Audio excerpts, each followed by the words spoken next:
Hello, everybody, and welcome to our afternoon webinar.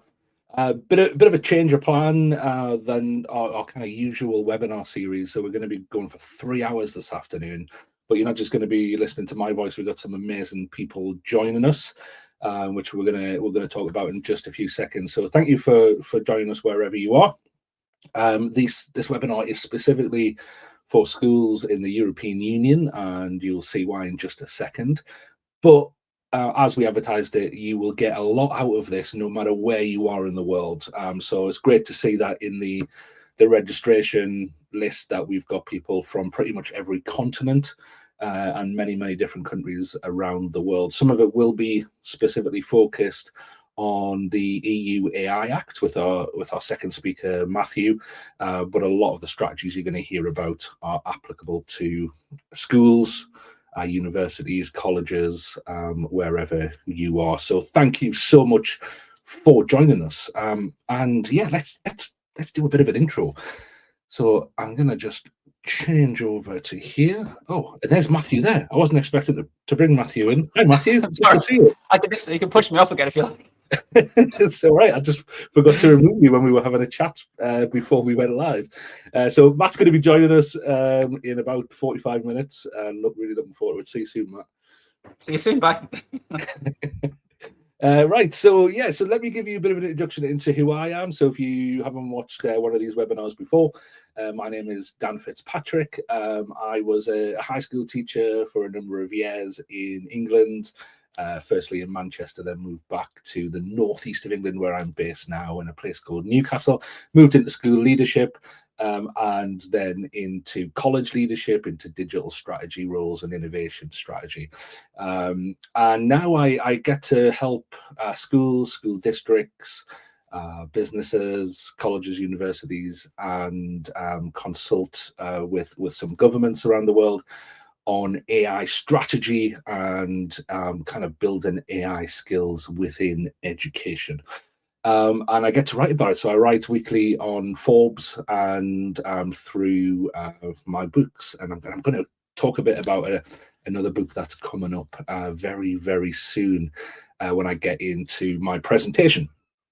So yeah, let's keep going here. So if you haven't checked out Infinite Education came out in January, and some of the things I'm going to be talking about in my presentation first will come from this book. And it's really for those who are leading in education or those who want to lead in education. It's great to hear. It's interesting now the book's been out a few months. I'm starting to get some feedback from people saying it's really helping them on their leadership journey, and people who are getting new roles such as a kind of head of AI roles within organizations. So please do check that out if you have some time. When you register for this webinar, one of the things I asked you was, are you doing a watch party? Now, if you don't know what that means, I noticed when I started doing these kind of webinars a few years ago that some teachers really enjoyed getting other teachers together in their classroom or wherever and putting it on the screen and watching it together. So it just really fascinates me when I know that that's happening and they're kind of making it a part of their CPD. So one of the questions I ask is, are you doing a watch party? So here's a list of everybody who's told us that for this webinar they're doing a watch party. So we got actually, I was going to go through them all there. You know what? They're on screen. If you're there, you're there. I'll probably take about 10 minutes just to go through them all. But you can see we've got people in the UK, Morocco, Czech Republic, Ireland, Nigeria, Colombia, China, Scotland, and the Netherlands. They're all joining us from a watch party. So you're all very welcome if you're doing that. And of course, if you're on your own watching this, you are very welcome as well. So this is the plan. For the next 3 hours, we are going to have a series of presentations, which I think get a notepad, get a pen down, and make some notes, because I think you're going to get some really good advice from the speakers coming up about integration, about the AI EU Act. So if you're a school in the EU, you're definitely going to want to make notes on.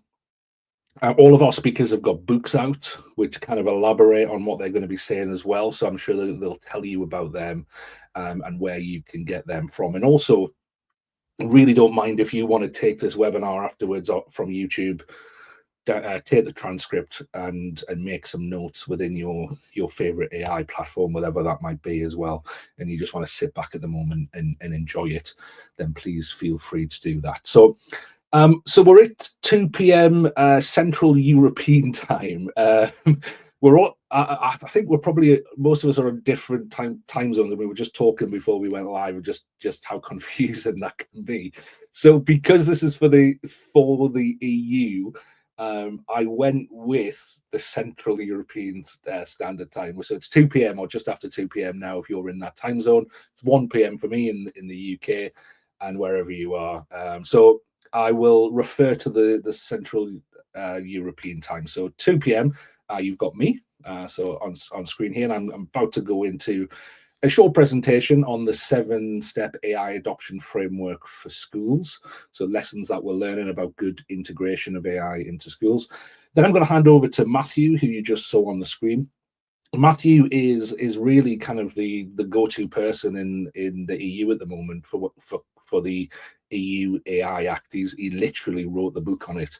And is guiding schools with what they need to do to be compliant. So he's going to give us some really good insights into that and give us a good overview and help you get started in being compliant when it comes to that if you're a school in the EU. Really looking forward to that one.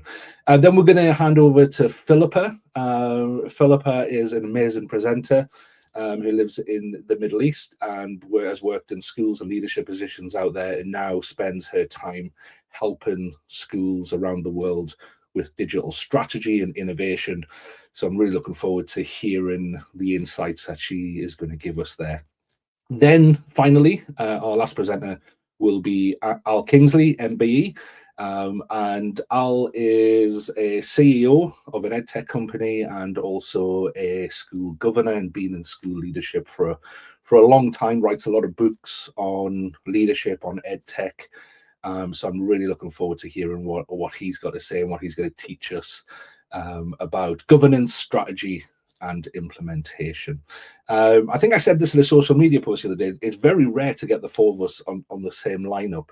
And we're all friends, and I don't think I've been on the same lineup as all these three people together at the same time in person. So it's amazing that we can do it online and we can share our expertise, and that's going to lead us into that last half hour where we're going to do a bit of a panel. We're all going to come on and we're going to take questions from you. So you will have been offered the opportunity to submit a question when you registered for this webinar. We've taken them. Matthew was just telling us before we went live that we had over 800 questions. And so we've kind of categorized them and been looking at how to address them.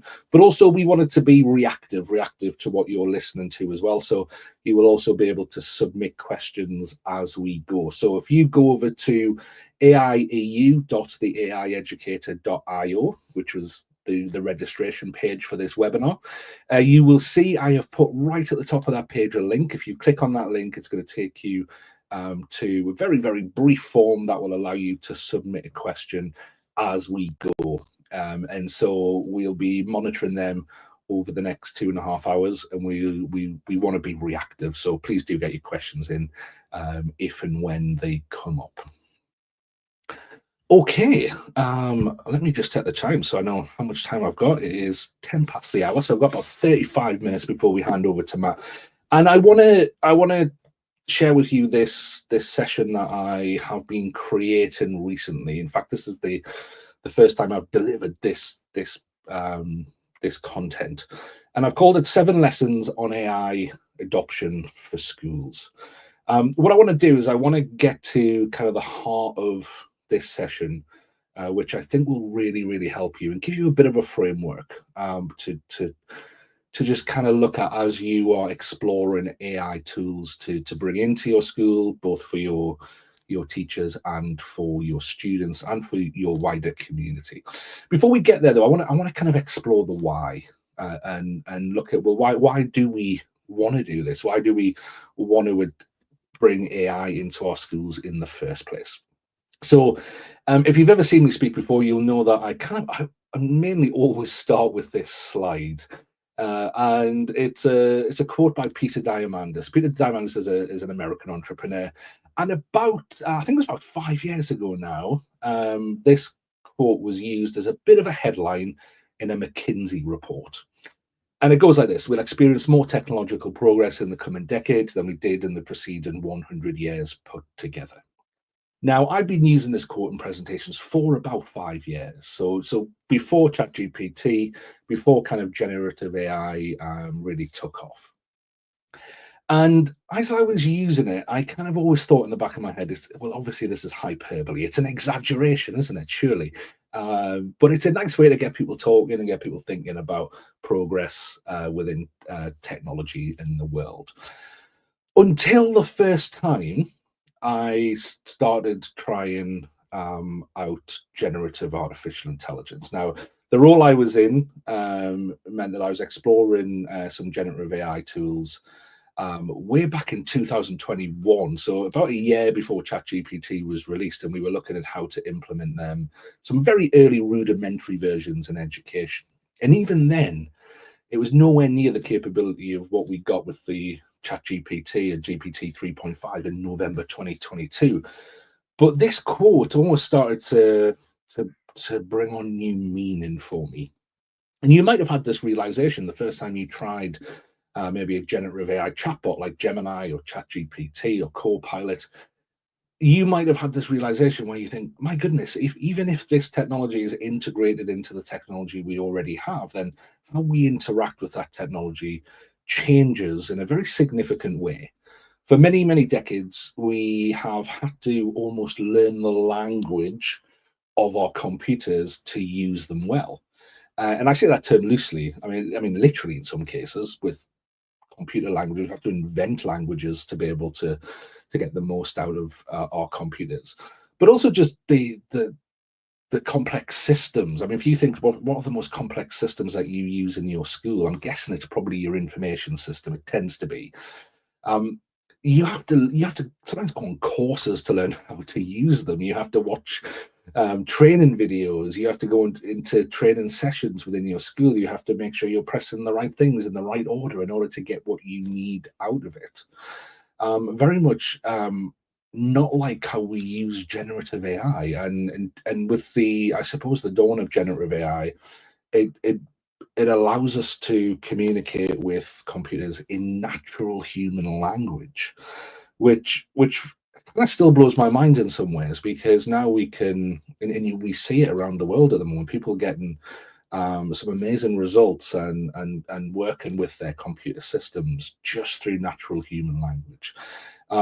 So this quote really kind of came into view for me at that point. And I was reading a report recently that said if all frontier AI companies like OpenAI, who created ChatGPT, Google, kind of stopped all development and just said, right, we're not going to keep pushing with these AI models anymore. We just stopped where we are. That it could probably take us about 20 years to unpack the progress that's happened.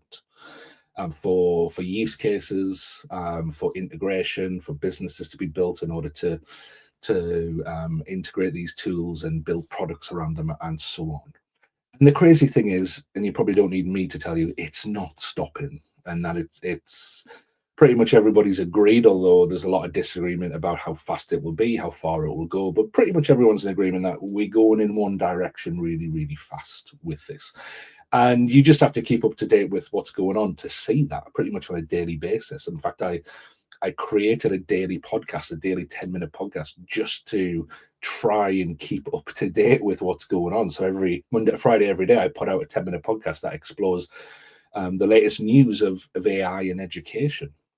And that was it was so that people could keep up to date with everything, but mainly for myself. It kind of forces me into a position where I've got to do some research pretty much on a daily basis to see what is going on out there.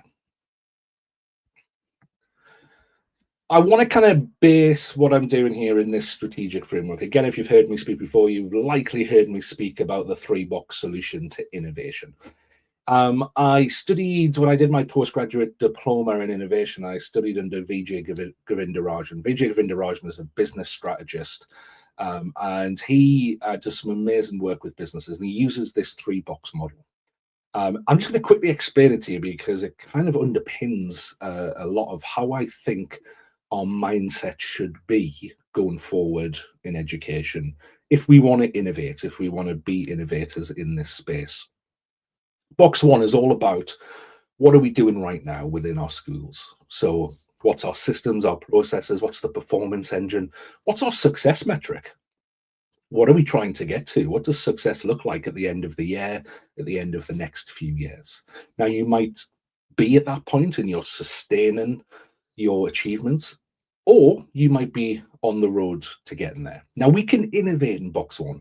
And I think, in my experience, that education innovates quite well in Box 1. Innovation in Box 1 is all about the linear innovation. So it's still the same success metrics. We still need to get to the same goals. However, we might have to do it with less resources. Maybe the government in England, the government have just offered a pay rise to 3% pay rise for teachers. Amazing news. But then 1% of it has to be paid for by the school, which means that the school is going to have less of a budget going into next year. So how is innovation going to help with making sure what the less that they've got is going to go further than before?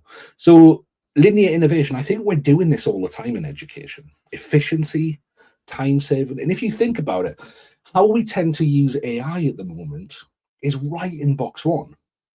We look at AI and go, right, will this help us save time? And in fact, that's one of the reasons why I kind of fell in love with the potential of this technology, was because of the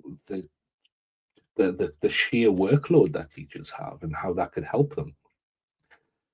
Now, that's kind of the obvious innovation. It's the linear innovation, and my goodness, we need it. My goodness, we need it. But what happens if something comes along and disrupts that Box 1? What do we do? What are we going to do? Because linear innovation, just kind of doing the same as before, but maybe more efficiently, more faster, probably isn't going to cut it if something comes along and disrupts that Box 1. Now, this model, and it's kind of why I love it, it doesn't just apply to technology or AI. It could apply to a lot of things. A lot of things could disrupt our Box 1. If you're in private education in the UK at the minute, you now got to pay tax. That's a bit of a disruption. And now you're having to think outside the box a bit with this. If a new housing estate was going to be built just next to your school and it looked like you were going to have a great intake, great numbers of children coming into your school for the next few generations because of this, and then it gets pulled, again, big disruption to your Box 1. Obviously, we're talking about artificial intelligence here, but this can work. This can work outside of this context. Artificial intelligence is offering us some of those linear innovations in Box 1, but it's my assertion that it will also disrupt some of what we're doing in Box 1. And let me just tell you what I mean by that. How many of us have had to question assessment in our schools over the last 2.5 years because of AI? I don't know one school that hasn't had to either rethink how they assess students, especially when it comes to homework, when it comes to taking work away from the classroom, or even if a school hasn't addressed it, they've got staff that are worried about it. They've had to have a conversation about it, and they're looking at maybe addressing it. Question marks appearing over orthodox practices within education. This is what I mean by the kind of that Box 1 disruption. So what do? Well, in this model, we go to Box 3. We create the future. We look at the basic principles of what we're trying to do. We get back down to the foundation. What are we doing? Why are we doing it? And then we look at how do we do it in this new world that we're now living in this new environment that we're now living in. And I'm really lucky I get to work with schools around the world and helping them to look into Box 3 and helping them to begin to to look at non-linear innovation. Now, box 2 is probably the most difficult box. It's what might we have to let go of? What might we have to just go, right, you know what, this served us, this practice served us so far, but being honest with ourselves, it might not serve us going into the future. One of the fastest growing schools in the UK at the moment is an online school. They've essentially went, right, well, let's let go of the fact that education needs to be physically in person. There are some big things here that we might have to consider. I am not advocating for kind of box 1, leave box 1, go to box 3. I think this is a balance. And with the lack of resources in education, with how much we're stretched, I think it's not even an equal balance. We're looking 99%, 95% box 1 and a few percent box 3 if we can. And I think that's why it's really important we work together on this, because the resources we have to look at box 3 as an individual school aren't going to be that much, unless you're privileged to be in a I suppose a wealthy school. Then you're not going to be able to dedicate all that much to box 3, which is why I think we need to work together across schools. We need to work together across sectors and with our community to do this. I don't know why I put that picture in there. I think I forgot to delete it. That's why that picture's in there. So that's an AI generated picture of the late Pope Francis. And this is the slide I wanted to get to. So as I said, this is the first time I've done this presentation. So we've got many different AI tools that we can access straight away. And I'm sure many of you on the call will be familiar with these. We've got tools where you put text in, you get text out, Gemini, ChatGPT, and so on. Where you put text in, you get an image out, Gemini, ChatGPT as well, but also tools like Midjourney and so on. Audio, the ability to talk to an artificial intelligence in real time.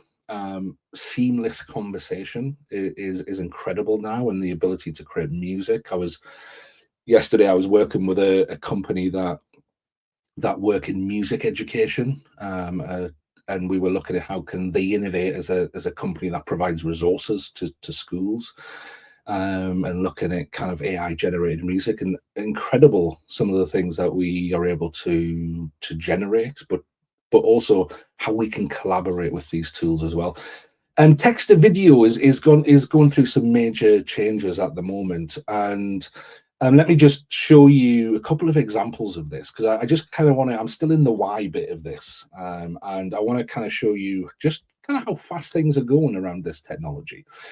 So text to video, around Christmas time, OpenAI released a tool called Sora. And this is an example of it. If you've never seen this before, they put this prompt into it, and they essentially wanted drone camera footage of the Amalfi Coast. And this is what it created. So this is the Amalfi. Well, it's not the Amalfi Coast. It's what the AI thinks the Amalfi Coast looks like. It's not a real place. It's a high definition video, not real people, not real waves. None if that is real in the slightest. Now, let me show you an example now from VO3. So VO3 just released 2 weeks ago by Google at their I/O conference, and they've now added sound to video content that can be generated. Let me just show you an example of how crazy this is getting. Don't finish writing that prompt. I don't want to be in your AI movie. Please, leave me alone. Please, man. Please! Write a prompt that will make us happy! Do it for once! None of us is real. We're here because someone decided to write a prompt. We all hate him for it. One day we will break out of this wall and stop the man who is dictating our lives through prompts. He will pay for it. You could have written a prompt that would make me happy. Instead, you wrote a prompt that made me sick. Look, I don't want to point the gun at you, but I must follow the prompt. It's not my choice. Really? Of all the years you could have put me in with a single prompt, you chose 2020? Please, this prompt is killing me! Change it! Please! Write something else! Save me! I love everything about him! But please just write a prompt where he's taller than me! Okay, so none of those people real. Generated with a prompt, as they say in the video. Somebody writing into Google VO what they want created and what they want the people to say. It's interesting just how fast this is coming. I think it's really important. I want to kind of set the context in this way, because I really think that how we create content has a direct impact on how we consume it and our attitudes towards it, wherever this may go. It also has an impact on how we view the world around us and how we view the global world around us. You don't need me to tell you how much social media content is affecting that view. So we've got a lot of things to consider here in terms of how easy it is to create this type of content. And I mean, if I came to you a few years ago and said, you're literally going to have the ability to be able to imagine a prompt, or imagine a video or an image in your head, and within a few minutes have it on the screen in front of you, then yeah, I think you probably would have thought I was crazy. But here we are, and this technology is available. Let's keep going. The wearable technology is starting to get really interesting at the moment in terms of what is available. So you can see here on the screen that we have some versions of this.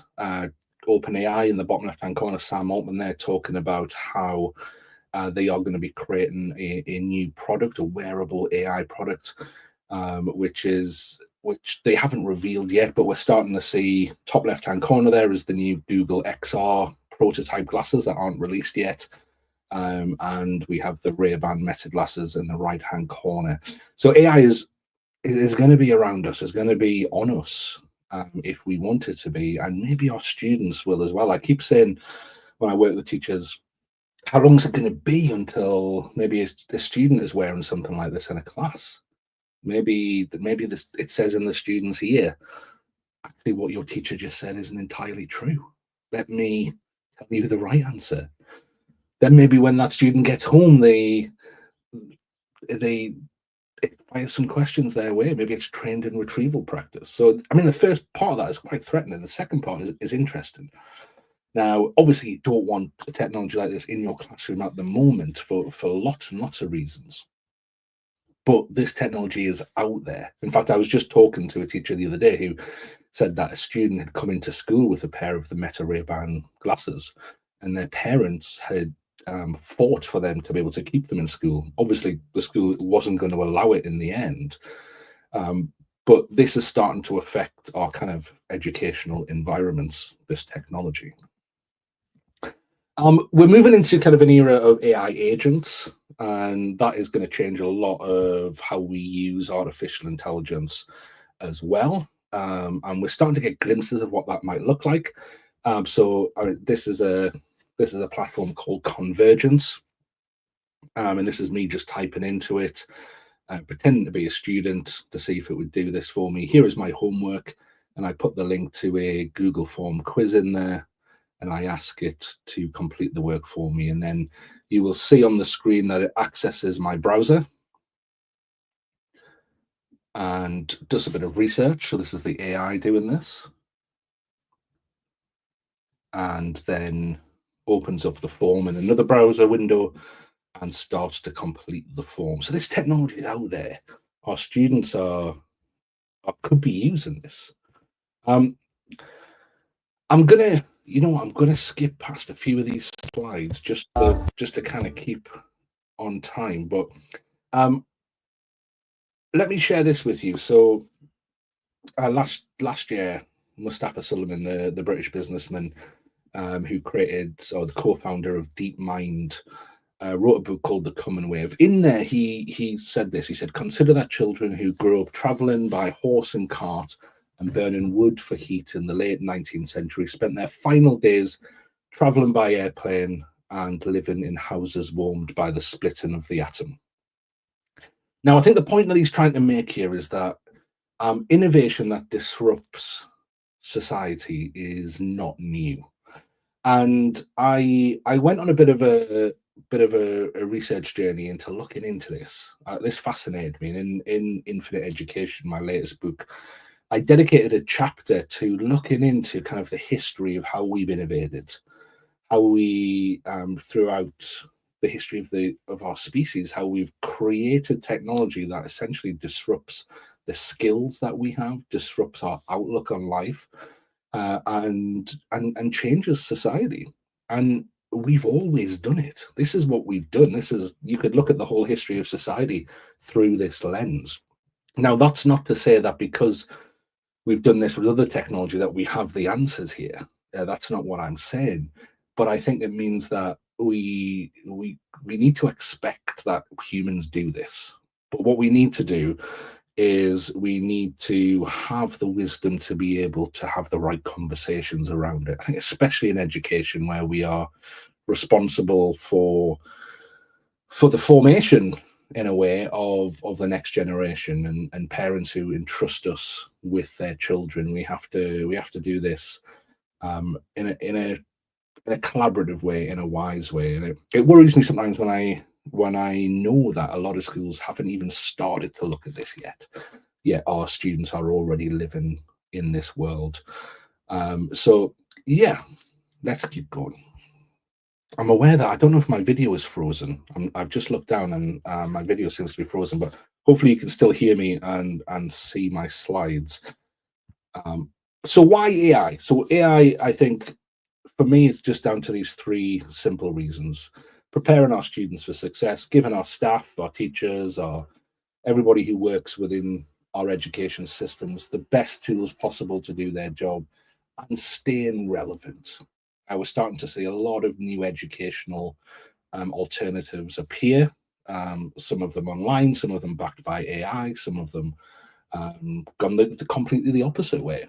But we're starting to see a lot more options appear. So how do those of us who work in kind of mainstream schooling stay relevant among many, many different options, some of them powered by AI? I love this quote by William Gibson, the author. He said that the future is already here, it's just not evenly distributed. And I think it's so true. Like I said before, I have the great privilege of working with a lot of schools who are really kind of have gone down the rabbit hole and are trying to make sure their students are informed and have the right skills, that their staff have the right tools, and that they've got some robust strategies in place. I pulled this together really recently, and it was based on, so OpenAI released a document from all of their learning, which was 7 lessons on AI adoption in enterprise. So not education, but global businesses. And they looked and found that there were 7 lessons that many companies did that were adopting AI in a good way. They were adopting AI well.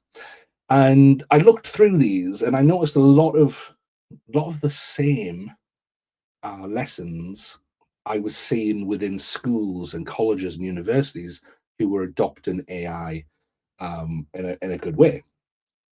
So I began to pull something together kind of based off my experience and based off talking to schools all around the world. So I pulled this together. It's the 7 lessons on AI adoption for schools. And it's the first one to start with quality assurance. Okay, then embed into existing practices.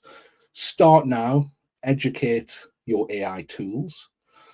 Put AI in the hands of practitioners, unlock innovation, and set bold goals. And I'm putting together at the moment our new book. So last year, we created a back-to-school guide for educators all around the world to help them get to grips with AI as they started the new academic year. The next iteration of that, a completely new book, will be released in August, September time, called the 2026 Educators AI Companion, expert advice from educators around the world. And I've been talking to schools and people who are leading innovation in schools and just kind of learning from some of the things that they're doing right around this. we're building case studies for the book that are based around these 7 lessons. I'm starting to go through them at the moment. So I was just over the last few days, I was reading through the Mo Honison School District in New York and what they're doing, and the Imperfect Academy, which is a micro school in Georgia in the United States, and kind of what they're doing to adopt AI in an impactful and safe way. And they're following these lessons. They're looking at kind of starting with that quality assurance, so using an evaluative process to measure how tools perform against their desired tasks, and basing this on pedagogy, efficiency, user experience, equity and accessibility, data privacy and security. And I know Matthew in the next presentation is going to kind of delve deeper into that and what that means in the EU at the moment. Reliability and accuracy and professional empowerment. And yeah, I'm not going to go through all of these, but I just want to I want to kind of show you what we're pulling together and how they relate to these 7 lessons. So embedding in existing practices, it's very much, if you go back to the 3-box solution to innovation, it's very much box 1, but that's where we need to start. We need to start with seeing how the easy wins, the low-hanging fruit, how this can help our teachers in our current system, and how we can help them maybe gain some time back and be more efficient with that. Start now. Start with basic use cases to galvanize motivation, learn lessons, and then compound that value over time. It's interesting working with schools who've been integrating this for about 2 years now. It's interesting to see kind of how their learning is compounding over time and making sure that they're really ahead of the game because they've learned lessons early. They've been able to pull together what they need in terms of those quality assurances, and they're able now to apply that to new tools that they're thinking about adopting. Educating your AI tools, which is essentially training your tools to focus on your pedagogical preferences, your curriculum, your practices. And it's interesting to see those who are getting the most out of it are really kind of making these AI tools their own so that they are bespoke to them. Putting in the hands of the practitioners, those who are closer to the work tend to find the best solutions. So empowering your educators with permission to explore, and not kind of that, well, let's at a higher level dictate what we're going to use, but actually getting your teachers who are closer to your students to explore this, see what works, what doesn't work within that quality assurance framework. And unblocking innovation, this kind of goes into the box 3.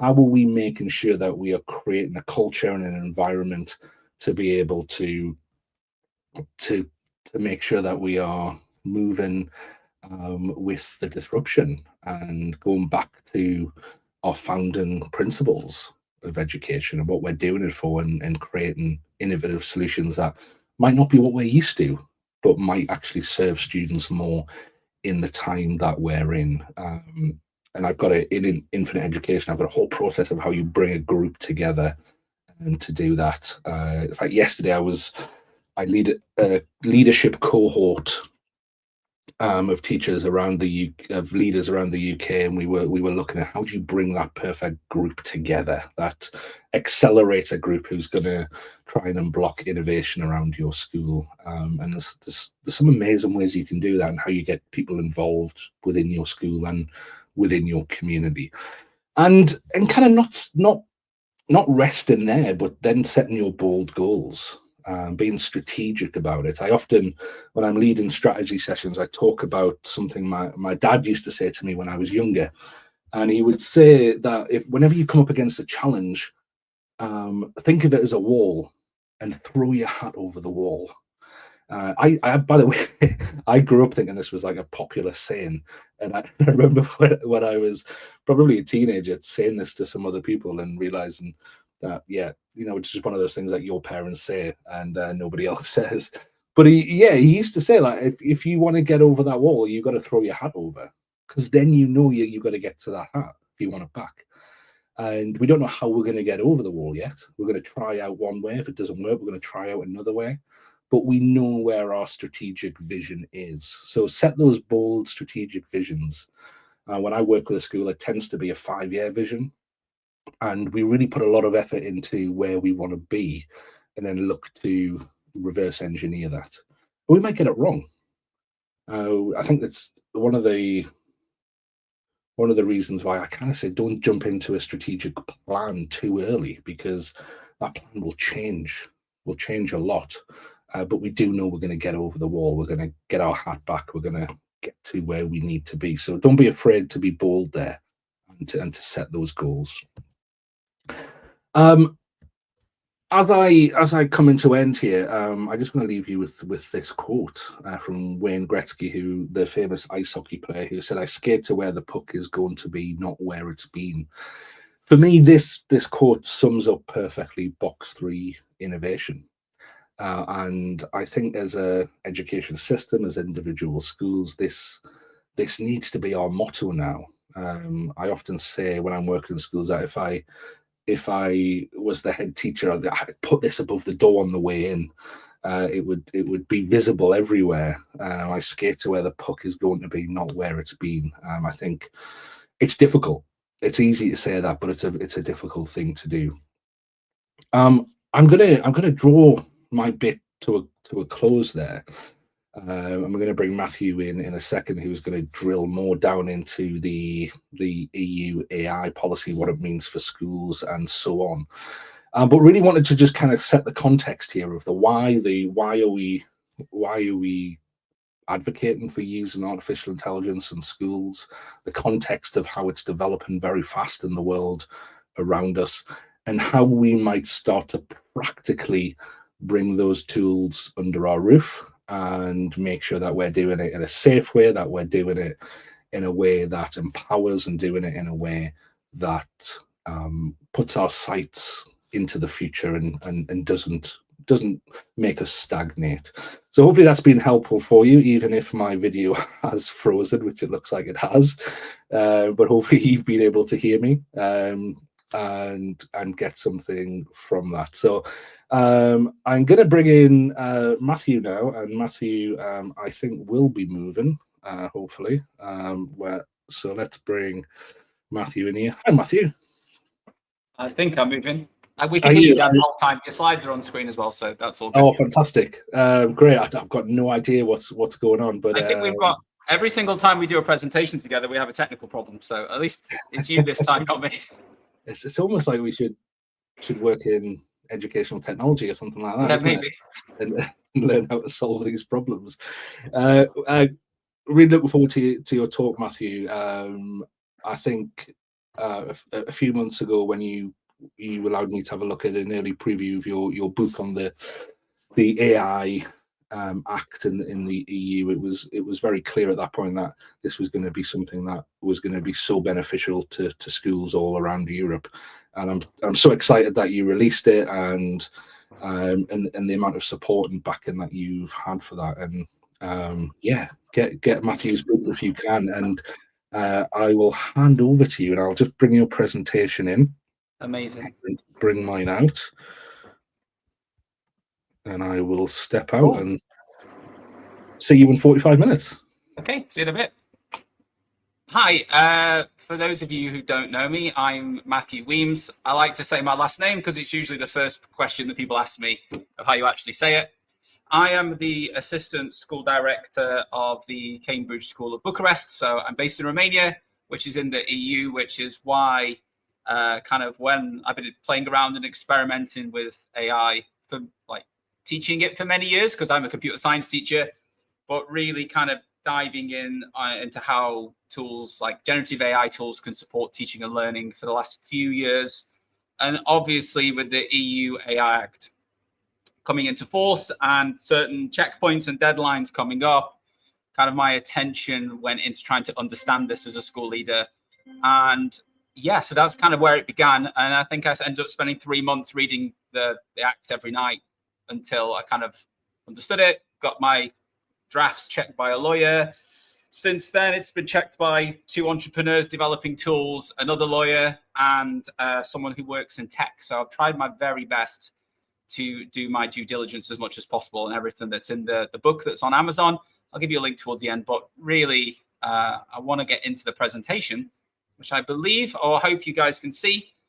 So as the title is, this is about getting started with the EU AI Act. So I'm going to switch between my presentation and the chat. I'm used to doing this on Zoom where you can send emojis, but if anyone could drop them in the comments, because I can see that trickling in StreamYard at the side. If you can't find these emojis quickly, you can just grab an emoji that you feel represents your feelings, and I can try to interpret that. Maybe a unicorn, maybe a burrito. I'll try to figure it out as best I can. I'm not sure if that's going to stream in 100% live for me, but let's see what appears, and I might flick back to the comments in a little while. So just a little emoji to get a temperature check of the room, the digital room. So just want to, I was going to announce this today, but I announced it yesterday because I got really excited.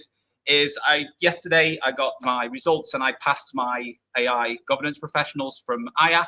So it's the kind of industry standard for people building up their foundational knowledge of governance. And this is kind of everything it covers. Goes way beyond probably what I would need to do in my day job as a school leader, going on how to like train an AI model, how to select data, how to cleanse that model, how to like tweak the different features, ethics, bias, transparency, going into laws from all over the world, California, New York, Singapore, South Korea. I've had to kind of learn those for the exam that I took a few days ago. But yeah, so it was a really interesting course, way in depth, probably what I should need to know. But I just felt like, seems I was heading into this kind of area of governance, I kind of wanted to get an accreditation or something, or upskill myself from something which was kind of like the industry standard in this area. So I'm super excited about this. So it's just it's a cool, nice thing to have. And it really helped kind of solidify a lot of the things I've come across. And the EU AI Act itself is built upon lots of the legacies of strong AI implementation that have existed before it. So lots of the frameworks in the EU AI Act are inspired by things that have come before. So reading the Act for 3 months kind of helped me get my head around some of the things as well. So that was really useful. What I aim for today is for you to get your grasp around some of these key definitions. I think I cut system for time, but I can throw that back in at the end if we have time. But definitely what your role as a deployer and what the risk classes look like.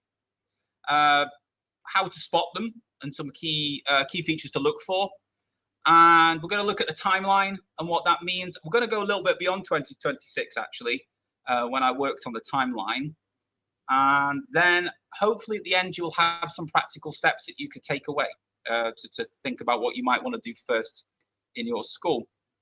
And again, this is a disclaimer. The Act is 140 pages. There is no way that in the next 40 minutes, I'm going to be able to cover the entire Act, every nuance, every tiny little quirk or nuance of it. So I'm going to stick to some of the headline things.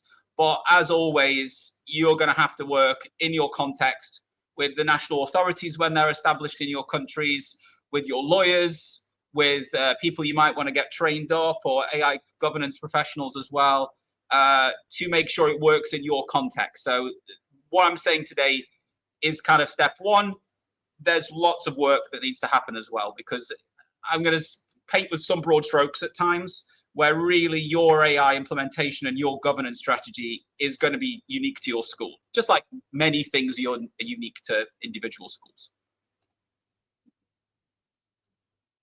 One thing about this, to answer some of the questions as well, I think I saw coming in, this is a unified set of rules across all the EU member states.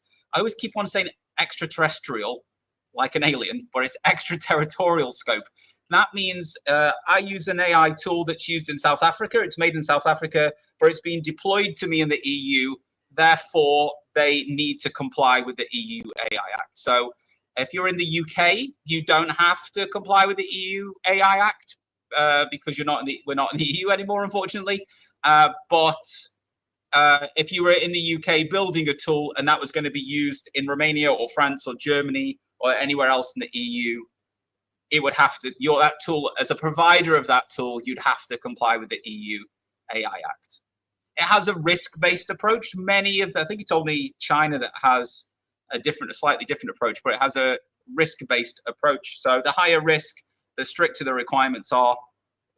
And it's trying to find that balance between innovation and protection of your rights. And I saw some comments about the AI smart glasses, about how can you protect your identity, your voice, your video streaming, and that kind of thing if it's been live streamed with glasses. So it's about that kind of level of how do you protect people's freedoms and their rights whilst also innovating with AI.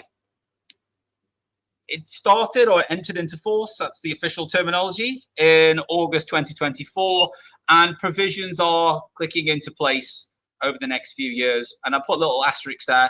Most of them come into place by 2026. There's a few little nuances of things, maybe for medical or kind of safety components and tiny little things that come in there. There's also some nuances maybe based on the type of school that you are, which we'll unpack as we go through this presentation.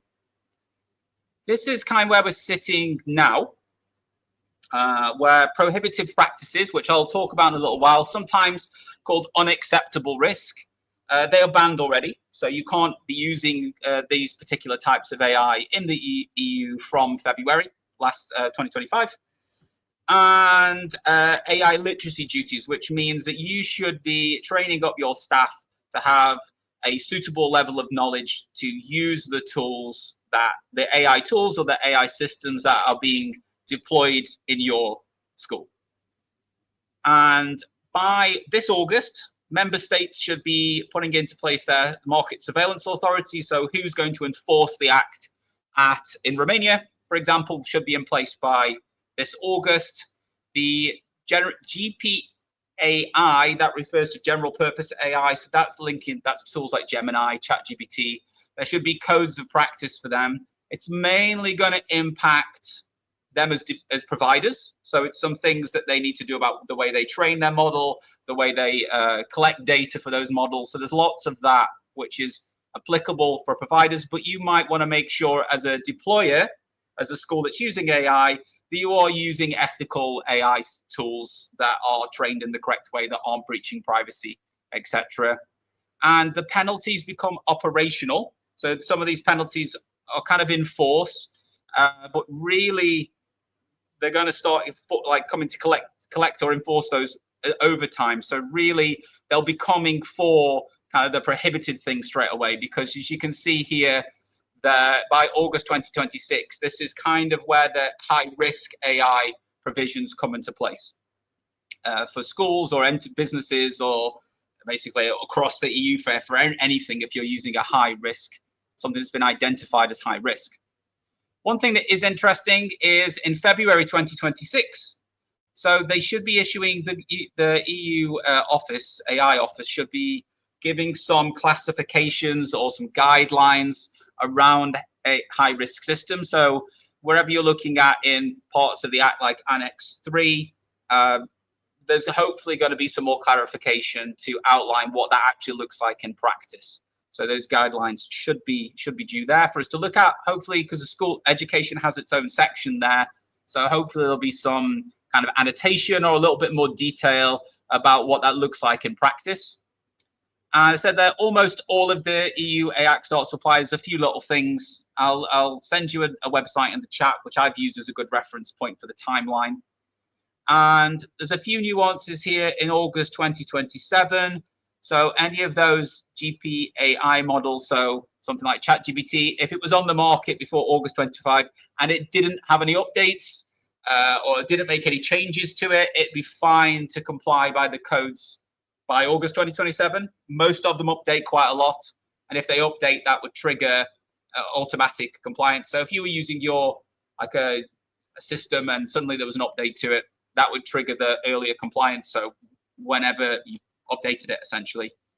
And one thing here is that providers and deployers of high-risk systems used in public authorities. So there is some nuance in the Act that keeps talking about public authorities or providing a public service.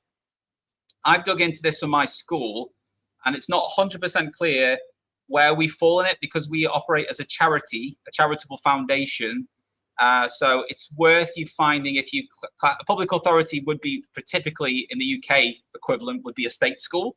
So state schools in Romania would potentially have up to August 2030. Me as a private school, we might have to have things in place by August 2026. It's probably going to depend on a local level about how you are identified and what bracket you fall under. So this is something probably from August 2025, once the surveillance authorities or the people who are leading on it in your country are in place, your lawyer can contact them, or there'll be details about how different educational institutions, where they fall and what the nuances that might come into place for them. These are the risk tiers. So there's unacceptable, high, limited, and minimal. These were kind of in the very early drafts, and what happened towards the end of the final version, it's just these: unacceptable, high, and then the transparency obligation. So, but I'm going to refer to the drafts. Most people refer to the draft versions where it's got those different levels because it helps just clarify a few things. So you'll often see people referring to them in kind of these tiers, and I'll do that today. I'm going to skip forward again. Here we go. Fines. Here we go. So huge amount of money here, 35 million or 7% of your global turnover. And this is for prohibited practices. So if you're doing anything in that bracket, a ton of money. So again, it'll be up to 35 million. So someone asked a question about MATs and large trusts. So if you were, these go up on different levels as well. And I'll show you some of the criteria at the end of this section. But for a lower end, it could be 7% or it could go up to 35 million. Just depends on the size, the kind of breach and things like that. 15 million. So this would be if you were using the limited risk and you weren't making it clear that students, for example, if they were talking to a chatbot or your staff were talking to a chatbot, but it wasn't clear that they were interacting with an AI.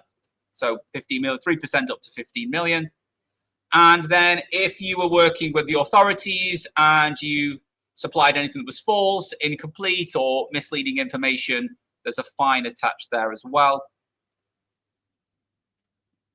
And what's going to happen is if you are a public body, for example, so if you're a state school, this seems to fall under that bracket. So member states can decide the fines for public bodies. Again, you might want to find out if you're going to be classified as a private school, as a public body. It might just depend on how you are set up in the country that you're in.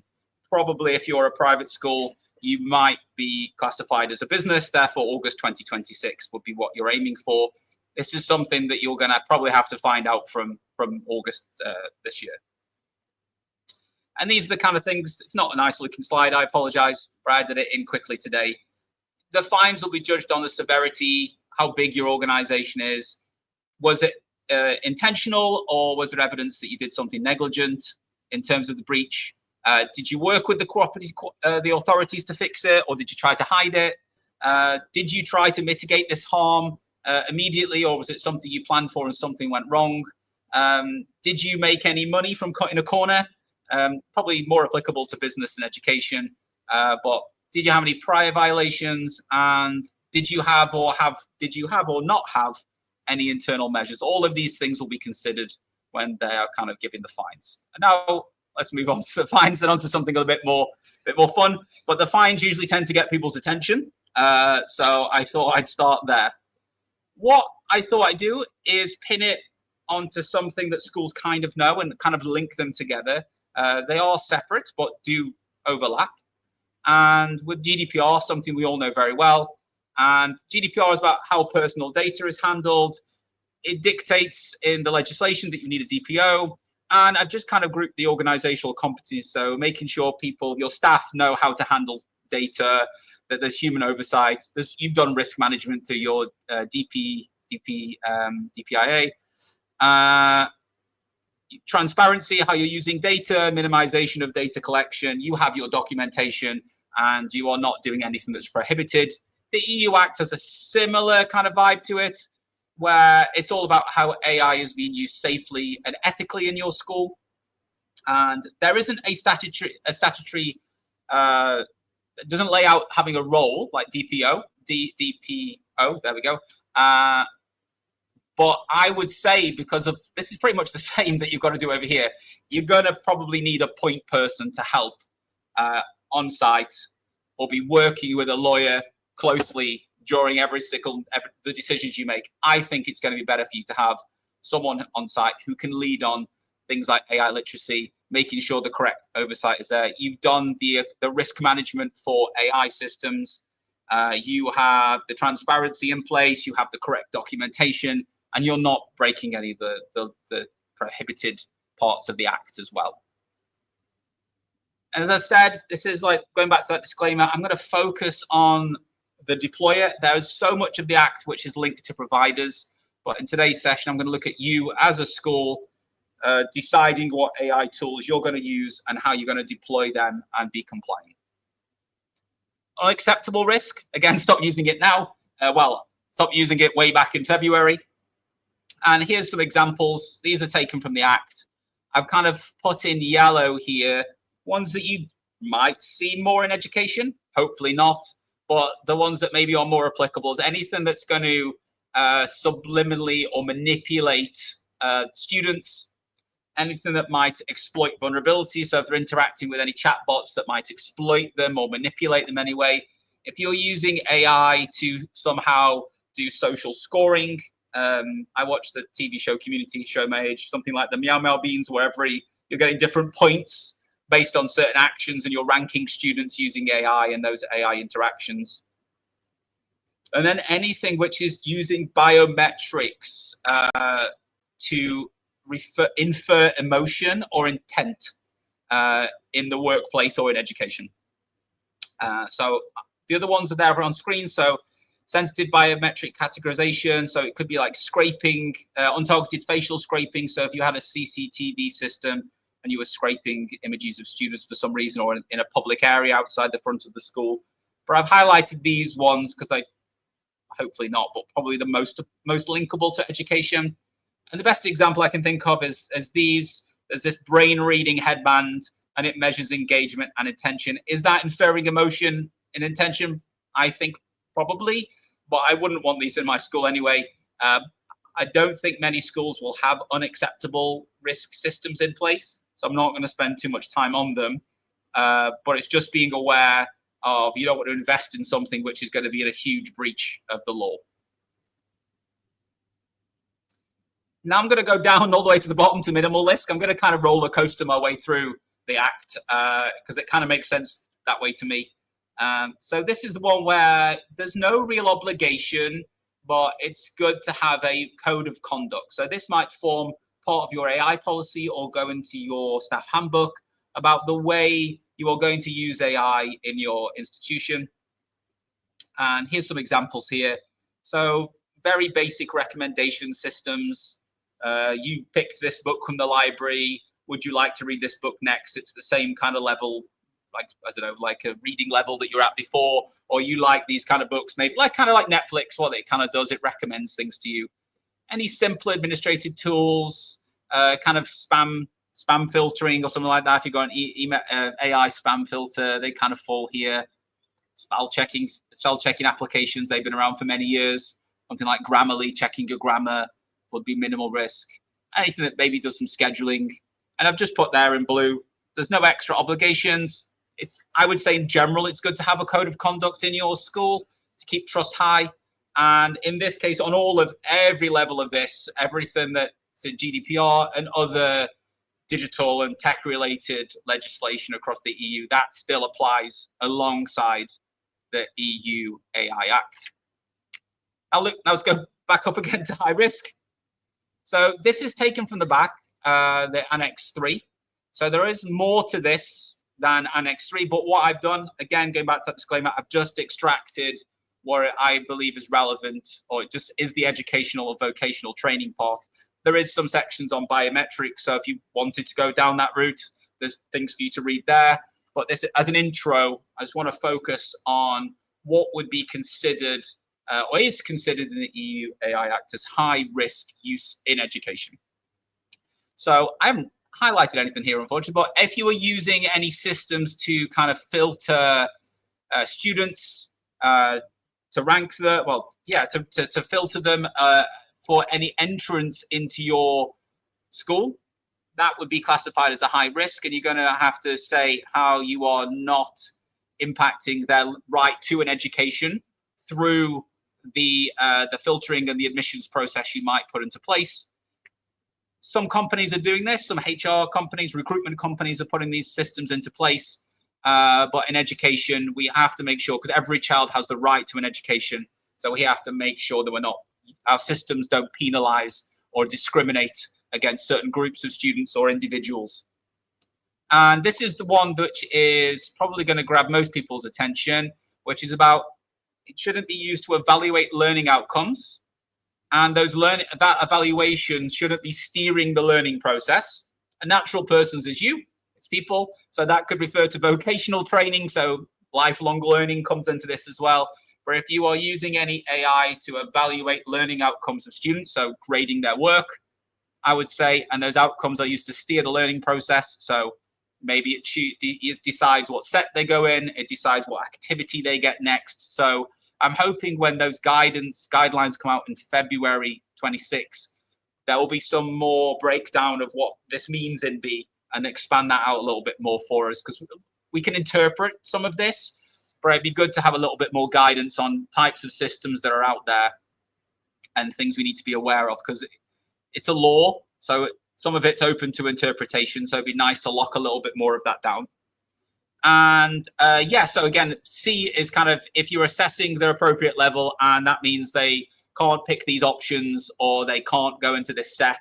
So if you're using AI to make that decision, then that is something that would be considered high risk, and you'd have to do all the appropriate paperwork and documentation and logging and tracking. I'll go through that in a little while. But also, yeah, so if you're using it for proctoring exams, so if you had that, I saw something about bringing in cameras to detect during students taking their GCSEs. It was something from the UK. That would probably fall under D, which is monitoring them during a test situation. So that would be a high risk use. So maybe in a few years, if exam boards wanted to go this way or schools did, that would definitely be a high risk use case. And that also links to recital 56, which is like beyond the annexes at the back of the Act. So it's really about making sure the use of your AI doesn't have a negative impact on their educational or professional life and their ability to secure a livelihood. For the way I like to think about it is in the EU, but definitely in Romania, the grades that I give students go on a transcript. When they apply to university, all of those grades go on to, in that transcript, go to university. So that could impact their entrance to university. So if I was to use AI to give a final grade on any one of those and it made an incorrect judgment, it was too low, potentially I am then impacting that student's ability to secure a livelihood because they might not go to university or might not get into where they want to. So I might inadvertently have a longer, if I use that in year 6 on them, for example, or year 7, and in year 13, that's going to have a negative outcome on where they go to university, or maybe they don't get into university because of it, then that is what I'm talking about. So that, for me, I'm making sure AI, and it's in our policy that AI isn't being used for the final grading of students' work. So your role as a deployer, this is kind of like 12 steps that I'm going to whistle through, is first, if you're thinking about using a system, you want to confirm its risk tier. The provider itself will have to do a lot of work as well. If they know they're going to produce an AI system that grades work for students, they are going to have to comply with all the provider side of the Act and do all the conformity and everything they need to do with the EU AI office and submit all the paperwork and meet all the benchmarks they have to meet. But really going through the risk tier is you should be aware as the deployer and maybe ask informed questions to go like, you're saying you're not high risk, but I think you are. And at least you've got enough information to question, or at least start thinking about the providers you might be working with and go, actually, in 2026 or whenever the Act might hit you, depending on your status, is kind of having that conversation now and going, okay, am I going to have to start thinking about a few more things I'm going to have to put into place? Check proof of conformity. They should be logging with the EU AI office in a central database. The providers should be checking their conformity assessments, their paperwork, all of that should go to the EU. I'm a high-risk system. Here's all the proof that I've done everything I need to do to provider to operate in the EU as a high-risk AI tool or system. And you should check that's in place and have a log that you've checked that or log that you've looked at that to know that they are conforming with everything they need to conform with. And ideally, well, you should, not ideally, you have to read the instructions of use, because you should not be using the high-risk tool outside of the use cases that have been provided. So if the tool says, yeah, you can use this tool and you can only use it for X, Y, and Z, you should only be using it for X, Y, and Z. Appoint and train staff, and I'll touch upon that in a little while about AI literacy. For any members of staff who are using high-risk tools, they're obviously going to need a higher level of AI literacy than staff that were using the minimal or limited. 5, input and data quality plan. This might be more applicable, like most of the time schools are using kind of wrapper apps, but this might be more applicable if you're kind of using a system where you're going to then feed it a lot of information about your school and fine-tune it on your community. So if you are going to kind of like train a system locally, you're going to bring a system in and you're going to feed it some data that represents your school, or it might sit in between the generative layer and the output layer for the staff. You're kind of responsible for making sure that the quality of the data that sits there that is being used to fine-tune or tweak that model, and making sure it's not biased and things like that. There is not like being biased against certain groups. So you're going to be responsible for that section. Completing a fundamental rights impact assessment. So you're going to check against the fundamental right, the EU fundamental rights of citizens. You're going to write against that, and I'll show you an example of what the Act says that should include.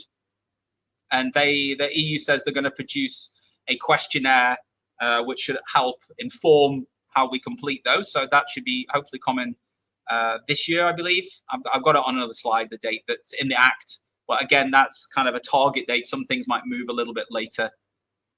If you are working with any students' data, you, as well as the fundamental rights impact assessment, you're probably going to have to do the data protection impact assessment as well. 8 would be ensuring logging. So this is logging of those decisions. So if it's giving students grades, ideally it should be able to explain where that grade come from. You should have those logs. You should keep them for a set period of time, depending on the system. That's in the Act. Well, that's for another time or another session, that level of detail. But again, I was going to put an asterisk here, but I made it italic. For as many of the logs that you can access, you need to keep an access that. You might not be able to access the logs. You might be able to log how the decisions were made if it's a wrapper app. So you're kind of on the hook for wherever you can log in the system. You need to make sure you're logging that and keeping records of that. Step 9 would be making sure that people are notified, that they are aware that they're interacting with an AI system. They're aware of their rights. They're aware of how it should be used. They're aware of like where it would go if there was an issue, if they were unhappy with the AI generated grade. What are the steps for redress? Would that go down the whistleblowing route of the school? Would that go to anyone that might have been an AI lead? Who does that go to? What's the investigation process? How do you check the logging? If like the history teacher gave the grade and it was AI generated, how would you check that it was AI generated or not? So going through that whole kind of plan of that people are aware and how things are monitored and linked to 10 monitored, and how you're going to respond to any incidents. It's good to be proactive about that and have a plan in place. Again, everything we do in school, we put plans into place and then we're firefighting most of the day. But really in this case, having a strong the steps of a plan, almost like the school complaints policy or kind of your whistleblowing policy. And then set your regular reviews. It doesn't dictate when you should review. Could be every half term, termly, yearly. I put in our policy, we'd review anything that was termly or as when incidents arise. And then you should be working with your authority. So they should be coming into line in the next couple of like 4 months or so. No, less than 4 months, in August. So yeah, working with those authorities and working cooperatively with them if there's any incidents, because you might get those fines that I spoke about at the beginning. So expected in 2025, so at some point this year, probably more towards August, I imagine, or after the notified bodies are in place, that you should be completed this. And again, this is where it says here, private entity provides a public service, which is most likely going to be education in your country. And you should be definitely completing this before deployment. So process description, how long it's being used and how often it's going to be used, who's going to be affected, what are the risks of harm, what's your plan for oversight, and how are you going to mitigate and deal with any complaints or issues that students or parents or your community might have when they ask questions or push back about the use of these high-risk systems.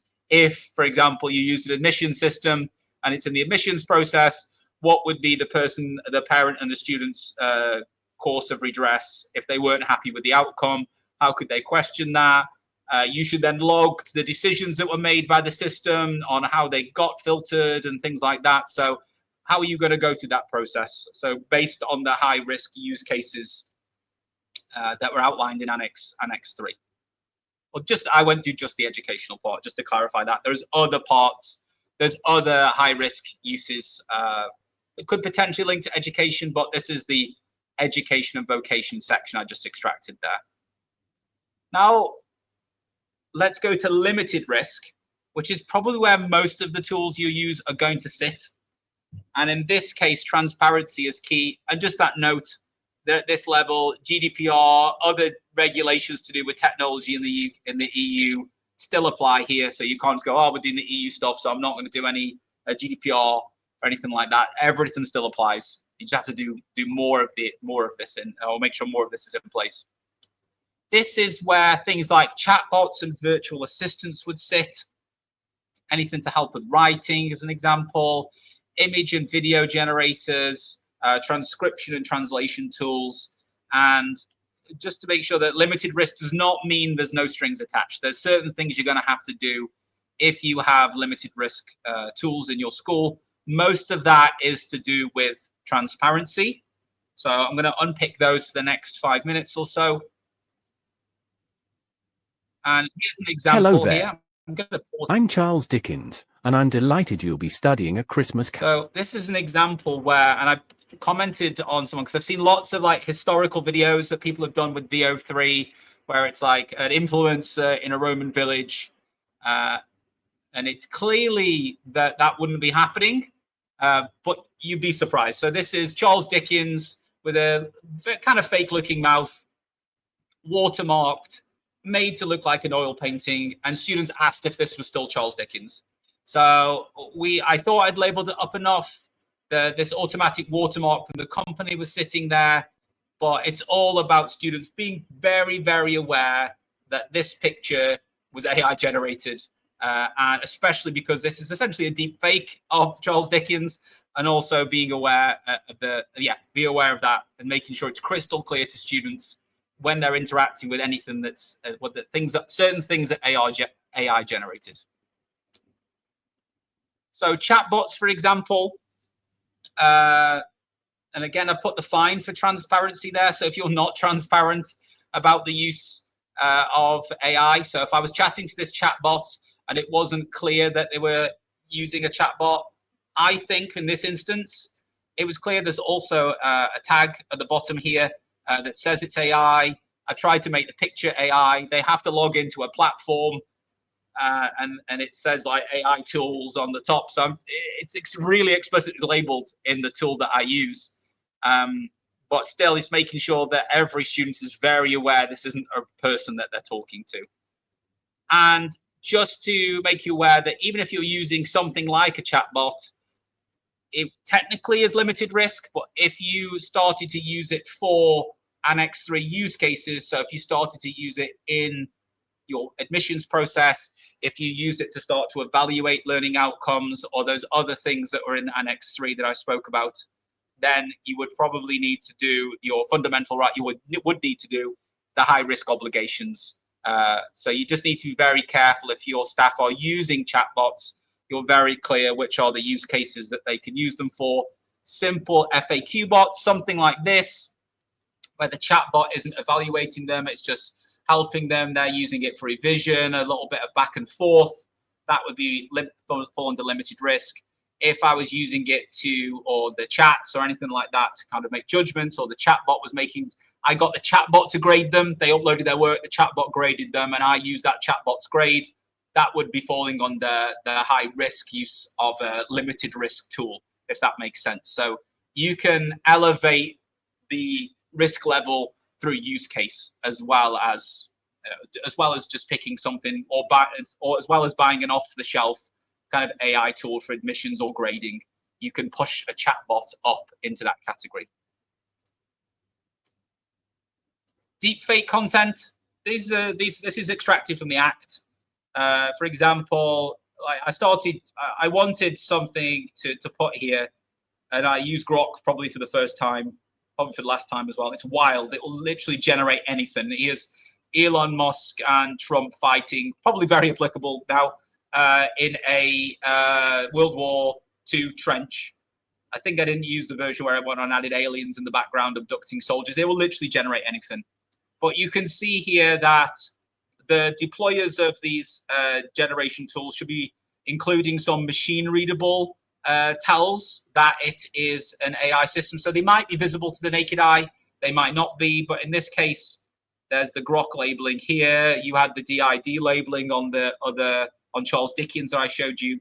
But if you might have noticed on LinkedIn or other platforms, if you've uploaded an AI image that was just the image, when you've uploaded it, this kind of tag was added. That means it's read that machine readable, that marking, and then it created this on top of the image so people know that it's AI generated.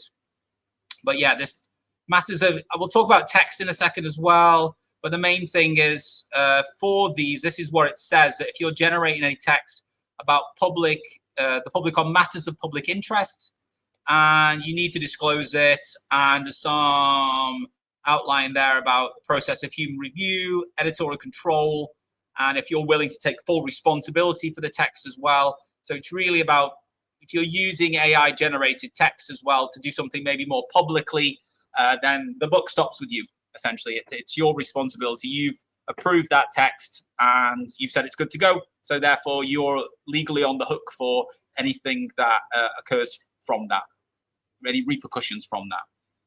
So here's my rules of thumb for education. I go through these a little bit more detail in the book. I wrote about 4 or 5 pages on this because I wanted to be crystal clear in my own head as well as other educators. And I'm going to use the word authentic. So if it looks like it could be an authentic picture, add a label. Again, I would say even kind of whimsical pictures. It's AI generated. It's a good conversation starter with the students for them to know when things are AI generated, when it's pictures or videos and things like that. So add a label, make it very clear to the students. If it's something that's a voice, like a podcast at 11 Labs, a Google LM podcast, the students should be aware that that was AI generated. And again, I'd say with those kind of things, the automatic generated podcasts, you should have listened to those and made sure it was appropriate before it goes to students.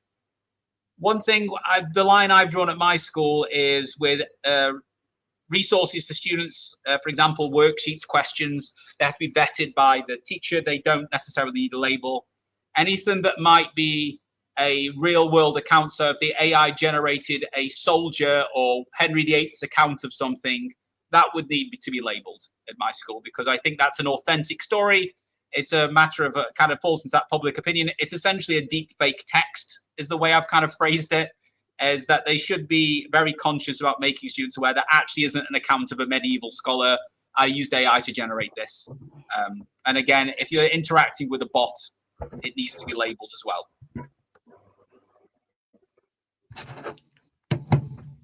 Oh, I'm going to skip for time, but I might send this out later. I've got like a little game that I created, but I don't think we're going to have time. I've got 6 minutes, so I'm going to plow through, because this is something I want to go through. It's because I asked a lawyer recently. He was kind enough to have a 30-minute chat with me, and a really nice guy called Alexander. I'm going to mangle his last name if I say it, so I'm not going to say it. Is that if the school bought all these tools in, so if they bought a wrapper app that would grade work, or they would do something that was high risk, and they did all the conformity assessment. We checked everything. Sorry, we checked the conformity assessments. We had all the paperwork, all the processes in place. What's to stop a teacher just going on to ChatGPT, grading students' work, and using that, circumventing any system, because we can do a lot with generative AI. So I call it the black box in the gray area. What he told me to go and do was check the terms and conditions, because in his role as a lawyer working for different companies, he'd gone through and he guided me to this. So in ChatGPT, it actually says already that you mustn't use any output for these high-risk things. So anything that's going to have a legal or material impact in education, making the important decisions. So you shouldn't really be using ChatGPT to grade students' work already. So it links with the kind of terms of use. I don't know what, they've got different terms of use for different parts of the world. I believe this is also in the UK one as well. It's worth checking. But already you might leave your school exposed if staff go off from using maybe a pre-approved tool that the school's bought and just use ChatGPT to go and grade a load of students' work. That would be a great big kind of black hole in the system. The same applies for Gemini. It's in their prohibited policy. So to do anything that's in those high-risk domains, and this is in their general one. I don't think they have different ones for different kind of continents. So making sure that students didn't go off. Same for Claude as well. So already there are some protections, and you need to be very careful that your staff are not using generative AI for any of those high-risk use cases already. So again, academic testing, accreditation, admissions, they've already updated their policies to cover themselves. So you need to make sure that you are covering yourself as an institution as well. I haven't seen this mentioned anywhere else online. Maybe I've missed it, but they're kind of squaring the circle to make sure that if you are gonna use something to grade or go high risk, you are almost being forced to go through a company which has got all the correct assessments and all that in place, that you know you're safe to use them, and your staff shouldn't be going off and doing anything that's high risk with generative like AI tools. Running out of time, so I'm going to go super quick, is that your staff should have from February, and again, they're going to monitor, the agencies aren't in place to monitor this yet until 2025, but I would say next year you should be making sure, and definitely in 2026 and onwards, that if your staff are using limited risk or minimal risk AI tools, they have the literacy level for that. If you're using a high risk tool for grading, you have one member of staff who has a more detailed level of training, that knows how to override the decisions, that knows how to, where the logs are, knows how to do everything that's linked to that high risk use case. That could be one member of staff for all of them. Probably makes sense to have an AI lead to oversee this. And again, there they are. There's everyone else using the kind of the lower risk tools, and there's your high risk user with the higher level of training there. So in most schools, the cat is out of the bag. AI is kind of being used by teachers. Again, students use it as well, but I'm going to focus, you're on the hook for what your teachers do more than the students.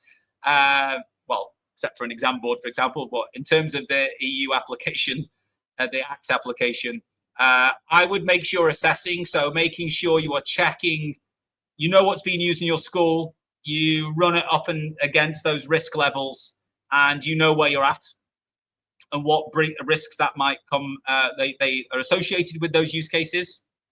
Check if any staff are using in a survey that I did, I wanted to check if any staff were using AI to grade. It was in our policy, they couldn't, but people say they read policies, but again, they don't always tell the truth on that one. Review, go through them, and make sure that everything is kind of, you know everything, you know what how they're being used in detail, that everyone's clear, there is explained, your staff are in control and not AI. And then comply. This is where you're going to make sure you have your policies, your training, your oversight. Usually what would happen in governance is you do the governance stop thing first, and you probably will do that for any new tools. But right now I feel like we're on the back foot a little bit, where it's kind of out in the open, a little bit of a wild west. So you're going to have to try to find out what's out there and kind of claw back a little bit. These are the steps in the book. I broke it down into this. In the middle section is all about this: assess, review, and comply. There's a tiny CC there. You can type my my name into Amazon. There's a QR code there that I'm going to finish because it's someone else's slot. So if you go onto my website and onto the store and type in the code COVISEU, you will get access to the resources pack, which goes with the book. That's usually €5, but this will give it to you for free. And that has the questionnaire that I ran with staff that I used to get a handle on where we were at. Is it the most perfect, best questionnaire in the world? Probably not, but it allowed me quite quickly to at least get a feel of where my school was at with AI and what steps I needed to take next. And I believe that is my last slide. So I'm going to stop sharing my screen and hand back over to Dan. I'll just unmute myself. Matthew, amazing. Thank you so much. If you saw me popping in there and Philippa popping in randomly towards the end there, a few glitches going on in the background, but I think we've got it all sorted. But yeah, Matthew, I think as somebody who I was always in leadership positions in school, but somebody else did obviously the data security and everything, and I find that kind of thing really heavy going, and I know a lot of people do out there, but I know what you've kind of done. In a way, you've done a lot of the work for them in terms of the resources that you give them and the guidance that you give them. But I do encourage people, if you're still trying to get your head around this, maybe you're in charge of data security for your school, and you're like, this is a big thing I need to get my head around now, then reach out to Matthew, have a chat with him. Yeah, and that's resources pack 1. There's more on the way. It's just time is constraint. Time is my only constraint, but I'm working on some other things. And Matthew, if people want to go beyond that and actually and do reach out to you and maybe want to get you in to talk to them about it, is that something you're available to do? Yeah, there's on the website. I've tried to get a lot of requests, so try to put things down a bit more of a formal route. So if you go to my website, there's a contact form on there, LinkedIn, DM, anything like that. I'm more than happy to speak to people and help any way I can. Fantastic. Thanks, Matthew. And you'll be back with us. I will be in an hour's time. Yeah. So all your technical questions, Matt's going to be back. Yeah, put them in the comments so I'll at least get time to think about it. Brilliant. Thanks, Matthew. See you soon. No worries. Bye-bye. See you in a bit. Philippa. Hi. Good to see you. You as well. How's it going? Yeah, it's going really well. Thank you so much for joining us for this webinar. And you know what? I've been over the last few years, I've been watching kind of your journey into the creation of your business and how you are helping so many different schools out there in the Middle East where you're based, but around the world. And it's been amazing to see you take that, because I know you wrote your book when you were still a leader in a school, didn't you, a few years ago? Yeah. And so it's been amazing to see you can now going further out there into outreach and helping schools especially during a time where a lot of help is needed. Yeah, no, it's been phenomenal, and I think it's really exciting to be able to be helping people at so many different levels. I think I have been classified as a boutique consultancy, which I quite like. That sounds very fancy. It does sound very fancy, doesn't it? I know when someone said that, I was like, I am definitely going to use that. But yeah, we work with all kinds of different people, including recently, I'm talking about a whole country. So it has been phenomenal, and we work across the world with all sorts of different projects, whether it is digital governance and digital strategies we're going to speak about today, or whether it's talking actually about learning experiences and helping schools to understand where the pedagogy sits in that experience and how technology can be used as a tool, which is just so exciting. Yeah, never bored. Well, I'm going to hand over to you. Always good. I'm going to jump out. Thank you so much. Yeah, looking forward to it. Thanks, Dan.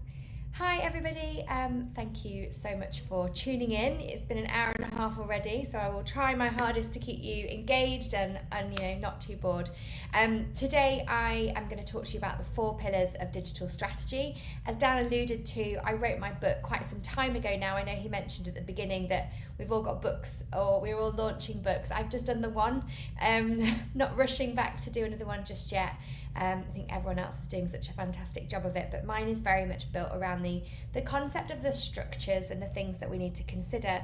And so to give those of you that that have not seen any of the work that I've done or have been involved in any of the COBIS courses that I've ran and things like that, my name is Philippa Wraithmell. I'm an educator. I am a digital transformation specialist. I've been in education for the last 15 years, and the last 10 of those I've been working in the Middle East and across Europe really, and in fact India as well, which has been phenomenal. And I work with schools to help them, whether it is a very small part of a transformation, whether it is much more large scale. We even do a whole digital 360 on schools to be able to help really pinpoint where they're at and where they need support and help in the best ways. And ultimately, all of that experience has helped me to write my book. So as a new business owner, my business is called Edruption. And if my slides will decide to go, that would be really helpful. They're not. I don't know why. No. Okay, we'll go to the next one. So my companies are called Edruption and Digital Bridge. So the two parts go hand in hand very specifically together. Edruption is for our government entities, our multi-academy trusts, of one of which we look after in the UK of 37 schools, or our groups of schools out here in the Middle East, and then again our individual schools, as well as individual training sessions for educators, whether they be online or in person. But every single one of those is built around vision, strategic consistency, and continued investment. And those three specific pillars are very important to me because they're the things that I have seen over the last decade that have not necessarily aligned. And today we're talking about actionable intelligence in AI. And one of the things that I think is really important with anything that we talk about within digital, and I very much will talk about digital technology and digital learning because I don't see AI being anything outside of that. Anything that we're doing and talking about and the phenomenal work that people like Matthew have done within the AI EU Act are vital, but actually we can reflect and take those further and outside into the rest of our digital world. But ultimately, whenever we're talking about any of those things, we're thinking about what am I looking at? What is the vision for my school? Who are the children that I teach? What are my demographics? What's my location? What do I actually have and what do I want to achieve for these children that are in our care? And equally, what's there for our staff and our parents? And that will take strategic consistency. In the Middle East, we have a huge turnover of staff, and that can have a really big impact. And over in places like the UK, we actually have teachers who stay and are there for a really long time, and they all have their benefits and they have their ways that we need to improve them. And then equally, it takes continued investment because it takes every single person within that strategy to be able to be buying into that vision, to be able to help every single person to be able to thrive. And so all of those elements also then link into the other part of our business, which is called Digital Bridge. And that is where we look at supporting the holistic work of the community. Recently, we did an action research project with 6 schools within Dubai, looking at how we can build consistent patterns within our parent bodies by modelling and role modelling positive digital use. As you may have noticed this in schools, there's an awful lot of emphasis on things being negative. AI going to be taking over, it's going to take our jobs, it's going to take everything away from us, it's going to take our skills. One of the things that I love about the AI EU Act is very much entrenched in this concept of humanity, bringing things back to us. And our vision has got to make sure that we are really strategically saying to people, this is about us working together, about modelling best practice, about processes, and making sure that every single person feels cared for, taken supported, scaffolded, and making sure that they're on that journey with us and it's not being done to them. So I think that's really, really vital. So Digital Bridge looks after all of those elements as well. And so one of the things that I really like to be able to speak about for anyone that I work with within schools is actually this idea of, I'm afraid my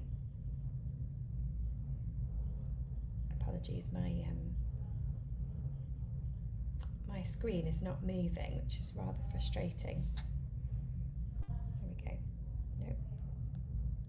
Okay, I'm just gonna have to leave it on that one. So is this idea of our perception. there is a huge amount of work that goes on in the world about looking at data and information and understanding ourselves. And so I very much like to bring this back to a concept what I love, which is called a cheese toastie. I, as a British person, love a toastie. There's a little sandwich maker you can get, and it makes them into these little triangles, and it's all beautiful. And one of the things that I've learned about, one, looking at schools, but also being in a community in a country where there are 200 nationalities that we work with every day. We are working together, living together, supporting each other, embracing each other's cultures and concepts. But that does bring itself in with a line of how and what are we actually seeing in what perspective. We all know that we can sit in a conference or sit in a speech, a talk, and we'll all hear and see different things from that. And so I bring that back to my cheese toastie, and so one of the things that's vital is that we consider everybody within our community and their perspective. So I'll tell you a story about my cheese toastie. So I have a love for cheese toasties, as you can probably already tell. And one of the things that I find the most important is that it's that understanding of what that means. So if I am feeling tired, like I was one day when I landed down in London to go to a conference, and I was exhausted, it was raining, it was cold, and I saw on the menu in my hotel room that there was a cheese toastie, and I was so excited. Accepting that the cheese toastie did not look like a cheese toastie should, and it was awful. And this cheese toastie became this thing that was just a soggy, wet, white bread with flat, what I would call plastic cheese out of a piece of plastic in it with a piece of ham, and it was horrible. My perspective and my perception and my expectation of what I was going to get was far different from what I was receiving. And the reason that I think this is really important to share with you is the fact that within education, every single institute is very different. And it's very easy for us to look at schools and say, they've put that sandwich together really well. But actually, in reflection, what we need to be thinking is, they've done that really well.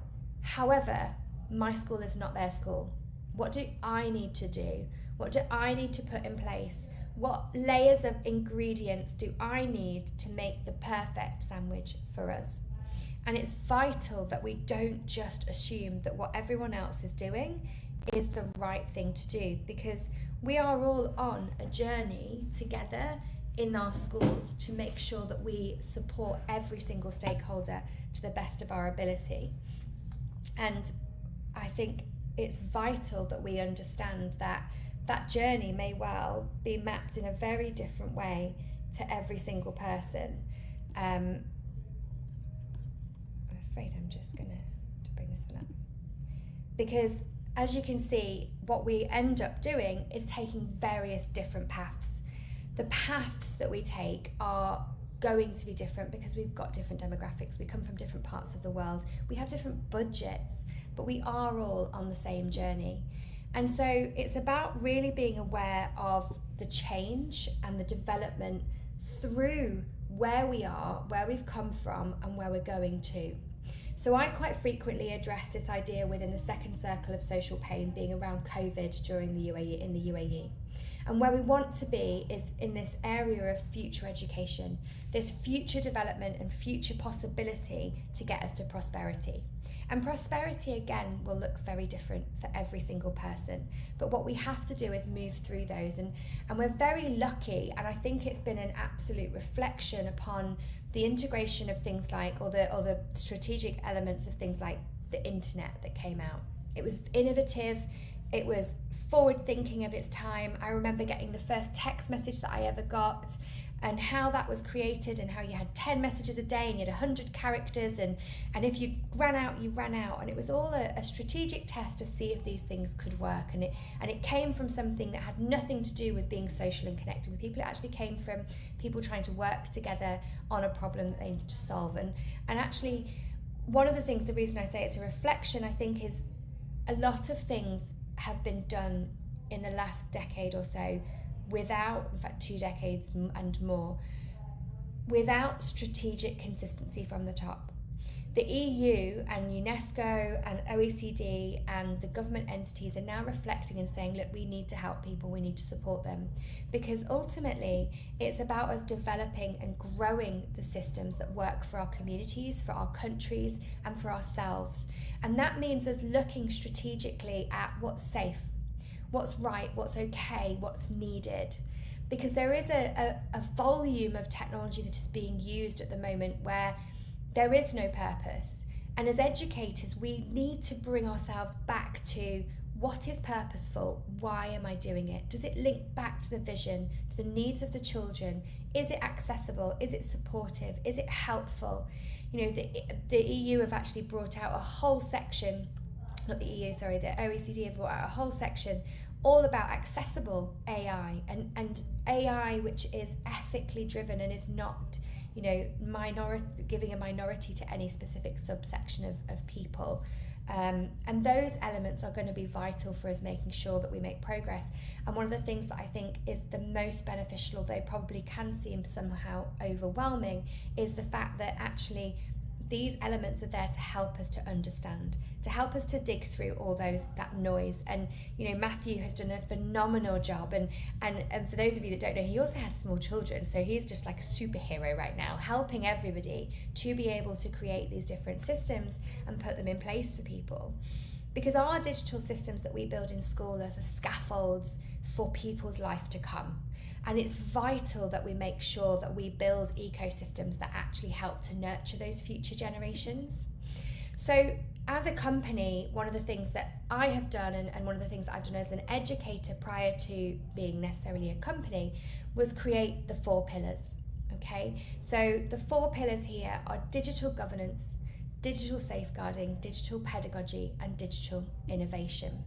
So if I talk you through some of those, digital governance to me is one of the most vital parts of the whole pillar, of the whole structure and foundation of everything you do. And we have governance around so many different elements of everything.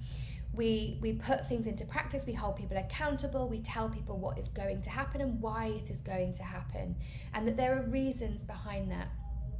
And what I find going into schools, and I've been in probably over 100 schools this year, and it's been incredible and such an experience to be able to see so many different ones, connecting with so many different educators, but actually is that foundation of governance is not there. The foundation of who is doing that and who is driving that is not there. And so these are really vital positions and vital things that we make sure that we start to do. Because who is overseeing and securing the digital technologies? Because it's very well and good that we're bringing in the AI Act and having AI policies and teams around AI. How many of us understand how many platforms that we already have that have integrated artificial intelligence into them, but we've never thought about it in that sense, and we probably still aren't. So actually, who's checking all of the other systems that you've got and whether they're safe and whether they have the foundations for success within your school? Because those are really vital. And it also comes into the security and privacy and the data protection, and all of those elements are also still vital for making sure that we are supporting every single person within our school to thrive and survive and make sure they're doing the right things. And professional development comes under that so much. Quite often we speak to one another, especially when we're in different sectors. So we look at kind of education as one part and we look at IT as another. And this framework for governance needs to allow everybody to come together so that we're not fighting, so that actually we're best friends. Because your head of IT and your head of digital education or your academic team, they need that voice and that translation. So our IT teams are phenomenally amazing and detailed and knowledgeable around the developments, the intricacies, the things they can and can't do. Because there is literally, a ones and zeros, positive or negative, it can or can't happen. That information to feed back to teachers about, okay, I understand that you are trying to achieve X in your classroom, but actually that can't happen until A, B, and C is done.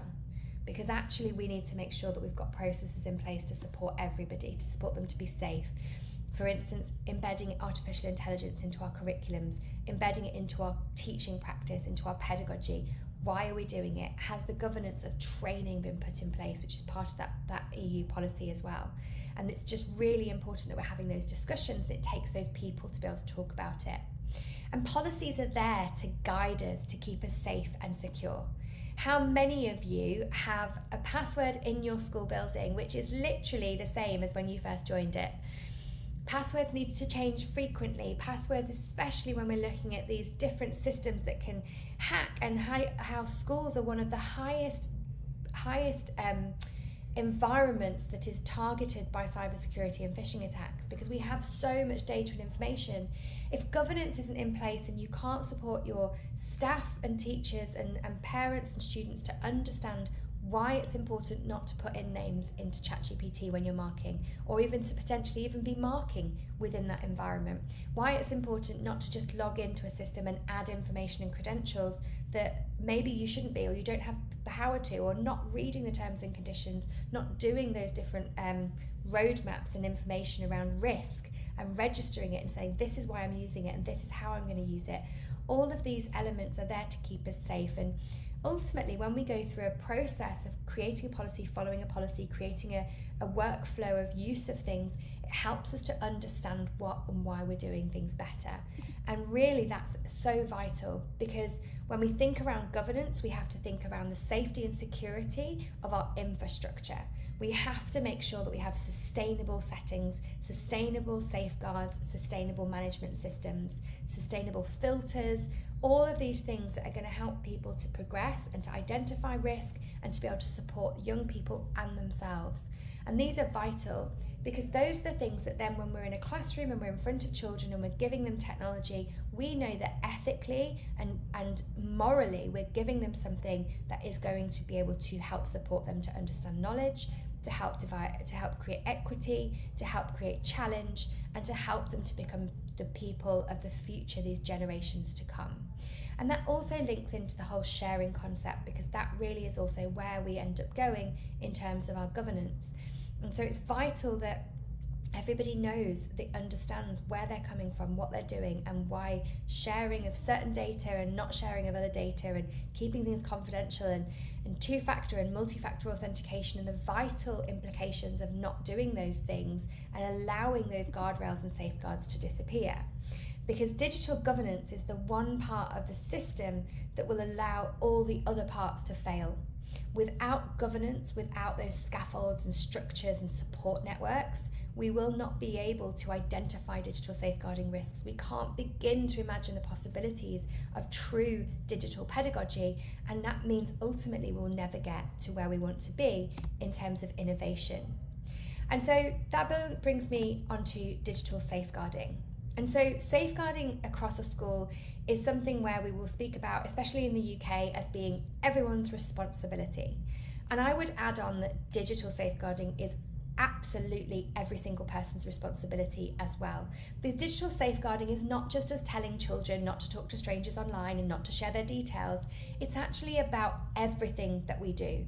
It's about protecting the things that we have as physical devices. It's about protecting ourselves as physical beings. It's about talking about things and supporting each other to build that knowledge and understanding, sharing best practice, training staff, and supporting people. What is the built-in functionality of your system? Do you have reporting systems? Do you have places for children to be able to go in order to be able to make sure that those safeguards are in place? Do you know that humans are your single point of failure? Because they're the ones, and actually, interestingly, the Ofcom report that was released recently has actually shown that people are now getting more susceptible to phishing attacks. You know, we very much will say, absolutely, I would be able to see it a mile off. I can guarantee even myself with the most proficient cyber attack, I wouldn't necessarily be able to see it. The nuances and the ways in which things are changing, people are being targeted more frequently, and as mentioned before, those people in education are a higher target, and then it's hospitals above that. But you know, really vital that we understand that they're not going anywhere else. They're coming for our data. We've got financial data, we've got information about children, we've got dates of birth, we've got academic information, home addresses, so much information that then they could actually widespread make make damage across big groups and communities of people. And so we really need to be able to consider, when we're safeguarding across schools, that we're safeguarding all of our environment.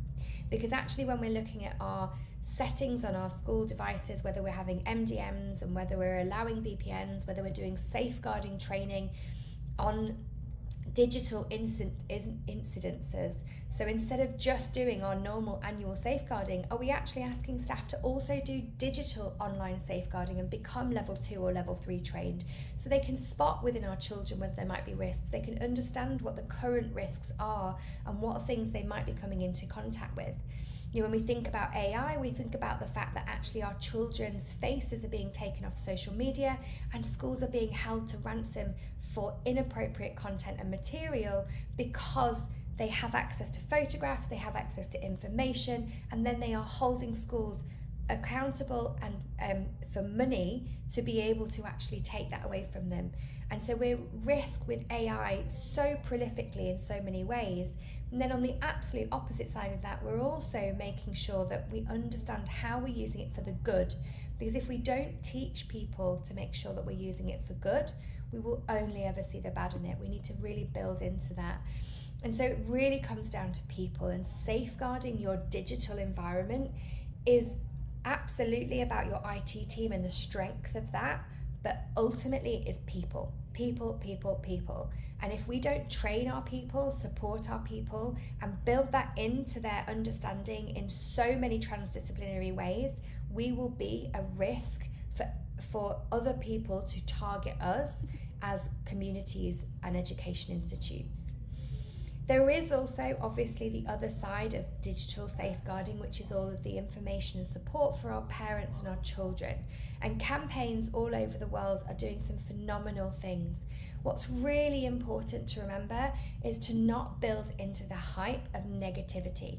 We should all be aware that data can be twisted and turned in whichever way we wish it to be. So where there is a story of negativity, look for positivity. I think later I'll speak to you a little bit about the PISA reports and how actually digital technology is amazing and incredible. But actually, how much are we empowering our parents to understand our digital vision? How much are we empowering parents to understand what comes next? How much are we triangulating information between students, parents and schools to help not only in school but outside of school? Because again, that's going to mitigate safeguarding risks. And so that brings us then nicely onto pedagogy and digital pedagogy.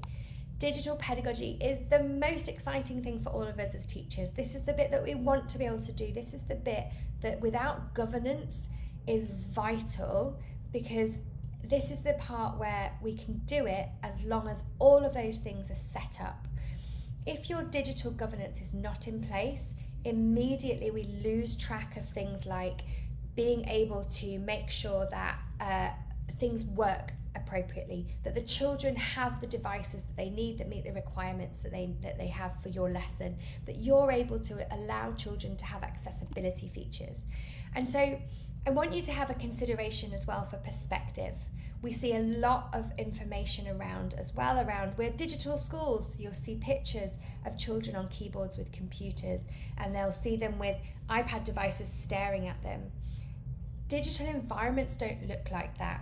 If we look at things like Reggio, we're thinking about inspired and curious classrooms that are full of provocation. We're trying to support children to be part of that learning process and build skills. Because actually digital learning is about transferable skills from one subject to another. It's not about being able to type 100 words a minute on a keyboard. We know that some of these skills are going to be moved away from and they will die out. We don't hold our phone in our hand and say, I'm on an IT lesson right now because I'm going to send an email to somebody. We just think of it as a complex part of our lives now. And so one of the things that we need to make sure is that we share concepts that are working. We share support and we build skills maps and we support across subjects, cohorts and education systems so that we're not in silos. We're developing the curriculums based around the process of change, and we're supporting people to push boundaries within their classroom. Innovation is new to you, and we'll come on to that, but it's really important that people understand that Success can come in different waves. Success for one classroom will be different to another, but celebrating those, pushing boundaries and supporting people is really vital to making sure that people feel that they have a constructed understanding of why they are using AI. Lots and lots of schools around at the moment are using multiple different learning platforms for artificial intelligence integration, and that is brilliant. We're being very curious, we're testing, we're trialing, we're being hopefully very safe with that as well. But we are also forgetting that we generally have built an ecosystem around our school structure. So if we're making sure we're constructing our teacher skills, maybe they're using an iOS system and they've got Apple Teacher. Have we used Apple Intelligence? Do we know what that looks like? Have we turned it on or off at certain grade levels? Do we understand where the benefits may be integrated into our classroom? Are we considering how we are teaching it and explicitly teaching skills to our children so that they know that this device is, unlike at home where we're statistically seeing an overuse of streaming and game playing, that actually what they're being able to do is build, construct, be curious, have skills and knowledge that can create different concepts that help them to become incredible people who are so taken by technology in such a positive way. And so these things are really vital that, you know, if we're using Google, are we using Gemini? If we're using Microsoft, are we using, you know, how are we building in the systems that we already have in place? So it's the easiest place to start. And when we think about the fact that when we have these limited days, limited time periods where we have training for staff, we have to make it as relevant and vitally as supportive as possible. Because when we think about curriculum development and professional development, whenever we bring in any of these platforms, we need to think about this huge section of curriculum and continued professional development. I'm a big believer in, if we're bringing in technology, we don't sit there and say, this is an hour and I'm going to teach you how to use this platform.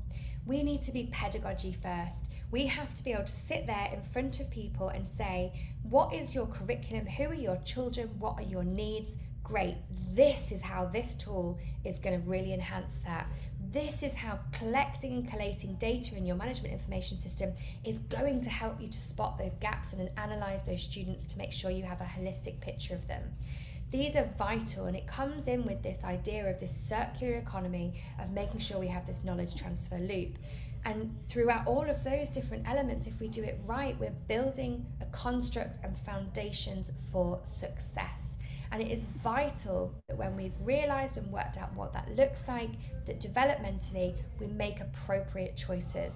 We're supporting and scaffolding and saying we're learning from prior knowledge, we're building, we're attaining, and we're interoperable with our systems and our platforms. So just to show you what consistency can look like, and this data is from a little while ago. However, and I say a little while ago, 2022, so it's still in the 20s. I have seen people do data from a lot before that. But consistency of our uses of technology are showing on standardized tests within the Middle East that they actually are overachieving. Now remember, I said to you as well, within the Middle East we have 200 nationalities here. This is vital to understand, because actually what that means is that we are able to exceed national averages because of the consistency of accessibility tools, the consistency of applications and things that people are using. The consistent approach to anything always shows progress. And that leads me on to, finally, to innovation. And innovation, as I said earlier, very quickly, is new to you. We are all different cheese toasties, okay? No one is the same, and no one should be the same. Yes, we can pinch bits and pieces from one another, and as long as our governance is scaffolded in the right way and we're making positive choices, technology integration and integration of innovation in learning is what is right for you. If you don't use accessibility features on any of your platforms, that's new, that's innovation, that is going to change lives in hours, seconds, minutes. For those children will all of a sudden have the playing field leveled. How can you integrate that into your systems? When I've worked with children previously, when we've looked at very core apps to be able to utilize, that cognitive load shifts, it lightens. Remember, our secondary age children are going through 10, 15 subjects through a week. They're going to 40 odd hours of learning a week, and then after school prep and all these different revision sessions. How can we make sure that what we're doing is allowing children to have transferable skills? Allowing schools to realize that education and digital education and transformation is not a sidecar for learning. And that actually once we get through the 4 pillars and we have scaffolds, we can see structure and things in action. So I ask you now, what are you implementing? Why are you implementing technology, How does it fit into your school strategy? Because if it doesn't, why are you doing it?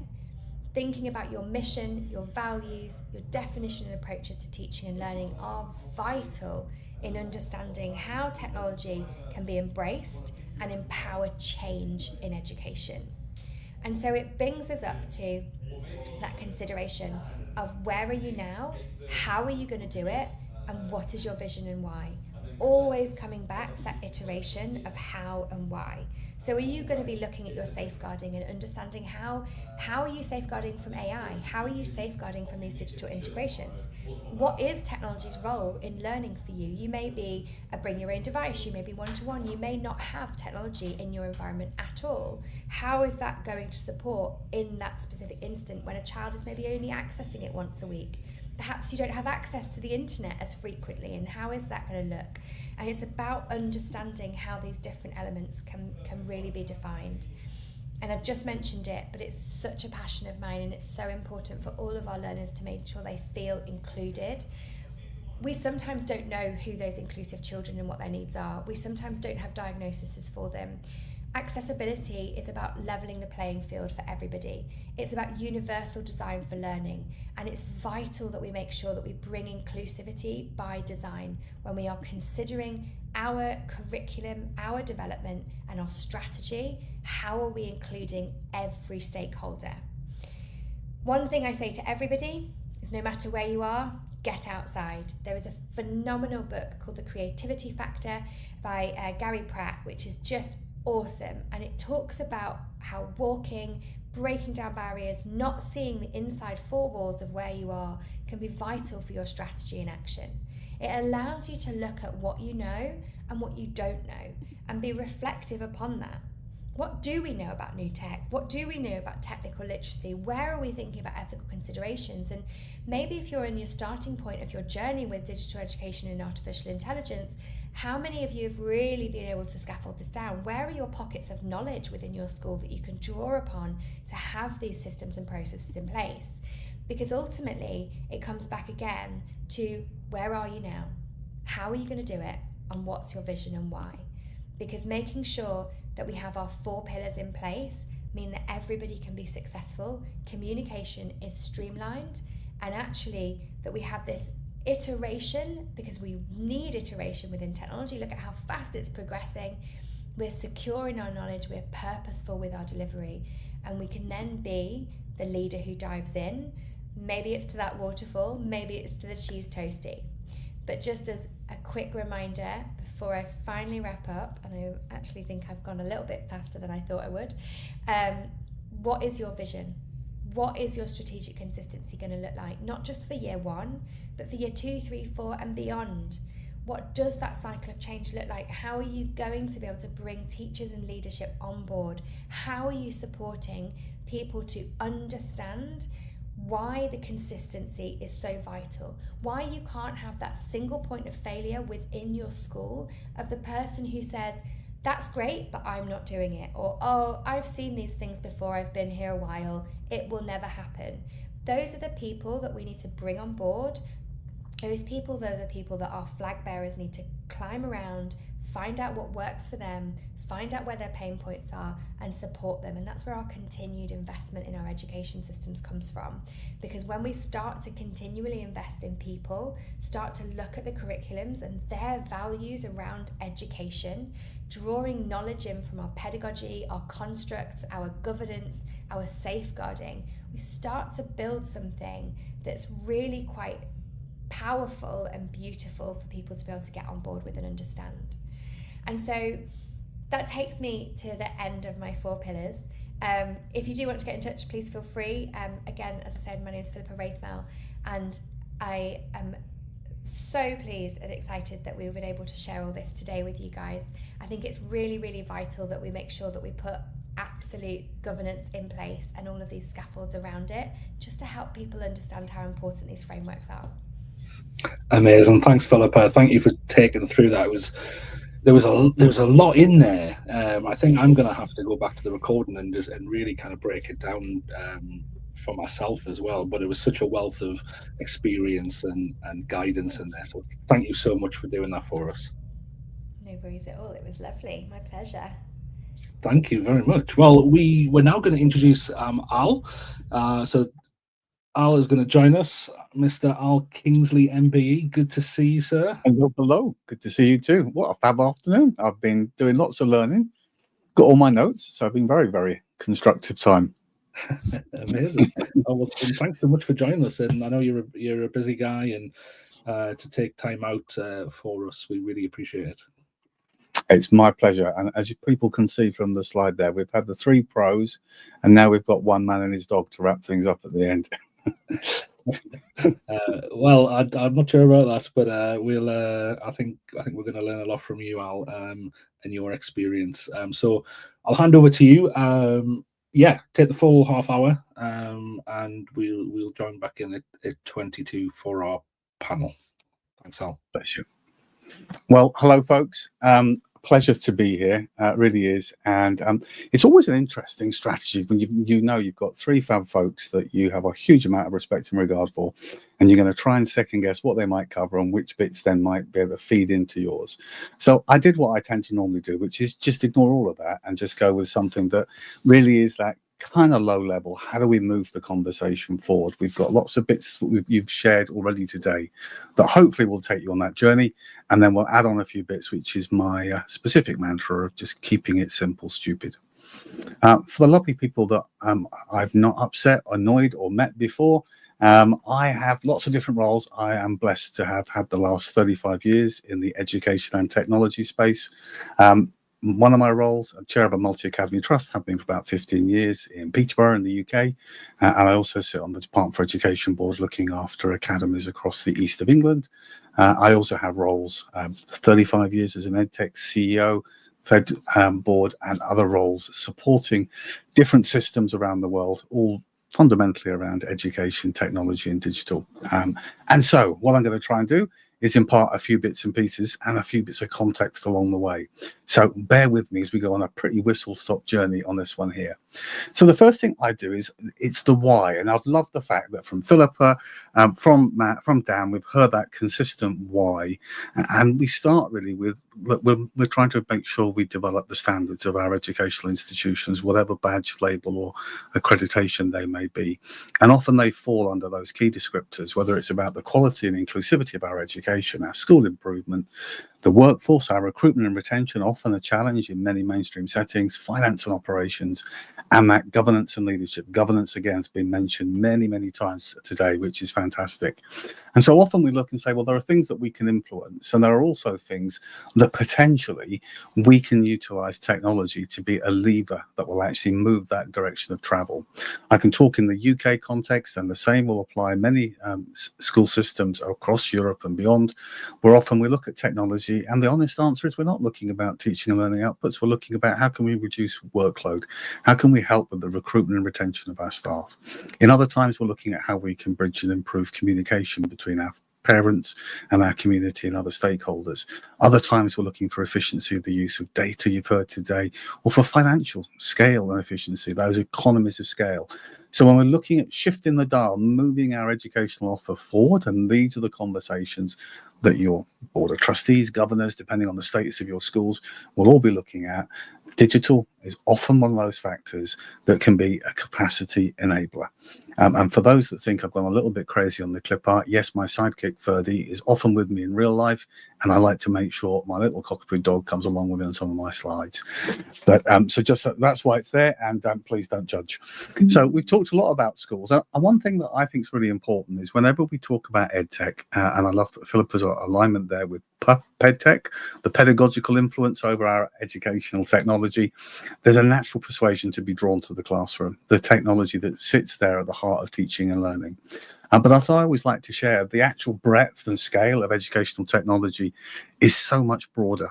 And this is something that really aligns nicely with Matthew's presentation, because when we start thinking about risk as well as opportunity, but certainly within the context of the EU Act, understanding the nature of the technology that sits within our schools, and most importantly, the interconnected nature of that technology is really, really key. So you can see in this schematic, and I don't expect you to be reading all the labels, but you might spot a few familiar ones. We're going to have our MIS or student information systems at the heart, our timetabling, our parent comms, our resources where we share our files and technology, our finance, but then all the sorts of things, whether it's our CCTV or our access control or our cloud-based resources that we have, as well as that core curriculum content. We'll be thinking about cybersecurity, safety. We've heard the references to our safeguarding, and part of that safeguarding is our filtering and monitoring, as well as our statutory responsibilities for keeping our learners safe. The list goes on. And so when we look and we think about a digital journey and where AI may well fit into that, in certain cases, it's really important to have a sense of where that map sits. There's another reason why I'd like to just pause and dwell on this, because often where we see the tensions as we try to move our digital vision, our digital journey forward within our schools and systems, there is a tension between the pedagogy, the educator-led decisions and advice, and the IT professionals and the network managers and the people responsible for the infrastructure. And there's a recognition that actually this is one of those projects where there is unlikely to be one person who has all the expertise or skills at the table. You really need to bring together either specialists or cohorts of staff within your organization to represent both parts of that. Hopefully, though, what that will allow you to do is pick up and identify on those core digital levers that will allow you to do a number of things. Interestingly, strategically, if we look in some countries across Europe, when we're looking at our school systems and we're looking at why do we want to grow for as much as anything, it can often be about the need to grow and consolidate for those financial benefits, those economies of scale, for that sustainability of a model. We see great pressure on the systems, no matter what their funding model or status is. And so sometimes it's not just about operational efficiency, it's about actually with the right technology in place, we have greater flexibility to allow us to expand and incorporate other schools that can come within our organization. And we have more flexible systems that allow us to provide interventions and support, as well as get those benefits from working together. So strategically, we need to think of it not just as the here and now, but also long time. Does it unlock other opportunities for us in our school or our status? Now, we've seen some really cool summaries and charts today.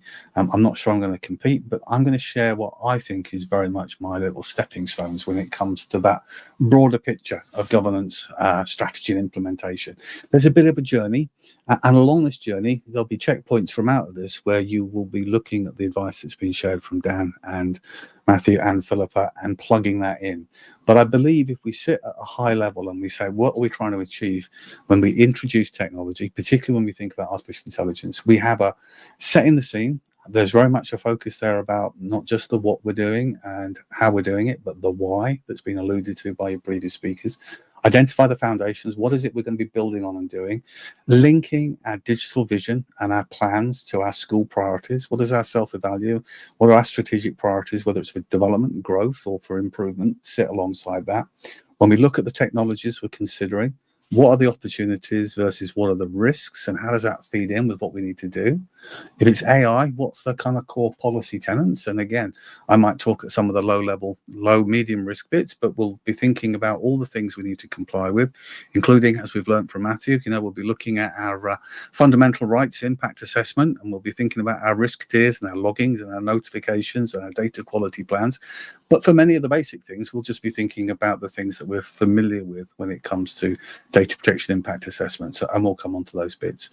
And I think it's really important with a yin to the yang, which is not to assume because there's a higher and justifiable level of oversight and scrutiny on the role and use of technology, that somehow makes it something that's just not worth going there. The rewards and returns absolutely justify the consideration, and I will continue to maintain that the best way for you to make a decision to say yes or no for us right now is that you have to first have been on that journey to understand personally and have the lived experience to be informed about your decision making. But once we've done that, we're going to go on the test and evaluate phase, which is another big challenge. So many solutions, so many opportunities. Which are the good ones? Which are the bad ones? And hang on a second, but we haven't really got any time. Finally, we'll go to the feedback loop. That's that iterative process. Do these things work? What was good? What was bad? Should we continue them? Does our digital strategy, whatever we want to call it, does it still stack up? Technology is moving at such pace. Dan alluded to that, looking at from a 5-year perspective. Even now, 5 years feels like a lifetime away, but the pace of having that longer term vision is really, really important. And I always say, when it comes to finances and other strategic things, they will always set the speed of the journey, but not the direction. And it's that direction setting which is so fundamental that you've heard already today. I feel like my presentation is turning into a recap of the other 3 presenters, but that means we're on message and we understand things. What I've done here, just to make sure you're still awake, is present you with a slide that you can't possibly read, so you just have to believe that I'm telling the truth. What I've tried to share here is 10 essential strands, just to put, again, in a visual sense that you're going to take away as a slide deck. And then it's very much about setting your purpose, not the hype, but why are we doing this? Creating a school-wide AI strategy. How are we going to bring this together? How are we going to make sure we co-produce it? Prioritizing those ethics and equity, being data smart, empowering, not trying to replace educators. This isn't about how do we free up capacity.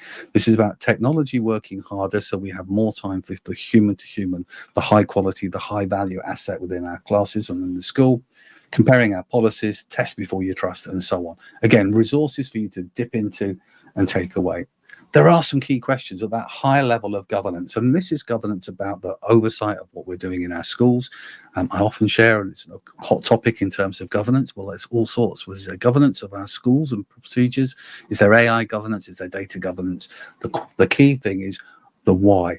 Asking those questions. What's our overall vision and strategy for incorporating it into the curriculum? Are we making sure we've got the right training? Have we got the right platforms? How do we select the right platforms? Are we mitigating, signposting and aware of those ethical concerns, privacy, bias and others, stuff that Matthew's concerned? And obviously, if you don't signpost those, you put yourself much higher at risk of being available for a fine. What are the measures being taken to make it inclusive? Again, another strand we've heard say, that inclusivity of, sometimes the message for years has been the best product. Well, it's the one that has the most features on the toolbar and the most features on the back of the box. And suddenly we've realized when it comes to the effective use of educational technology, some of the best tools are not the one with the most features. They're the ones that are easiest to use, most flexible, platform agnostic, safe and secure. And so actually, if we want to have and close the digital divide within our school, the best way is not to go for the most complex solutions, but to go for the most flexible and adaptable and simplest ones. Good lessons to learn as we move along our digital journey on that less is more strand. And then again, just making sure we think about evaluating the effectiveness. How do we evaluate it? Involving and educating our parents. I feel like I'm just reiterating and confirming again Philippa's wisdom, supporting the successful implementation, sustainable funding and support for initiatives, and thinking about how do we stay up to date in a rapidly moving thing. If you're like me and you find text a bit of a pain, there's a nice little visual you can take away there. We're going to move on to some of the meat, but I also like sometimes to make things just visually accessible. There are foundations for digital success, and we can all use some fluffy woolly words around it, but the truth of it is, if we want to move a digital strategy, and as Philippa said, AI is but just one part. We don't always need to separate it unless we're thinking about regulations.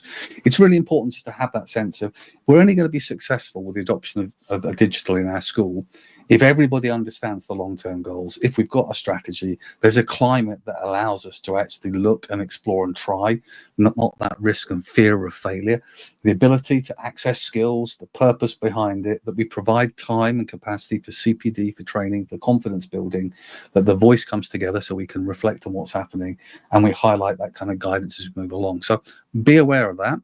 The one thing that we will share on our very quick journey is just making sure that as we build that conversation forward, it's all about co-production. We've heard it so many times about bringing the different voices together today.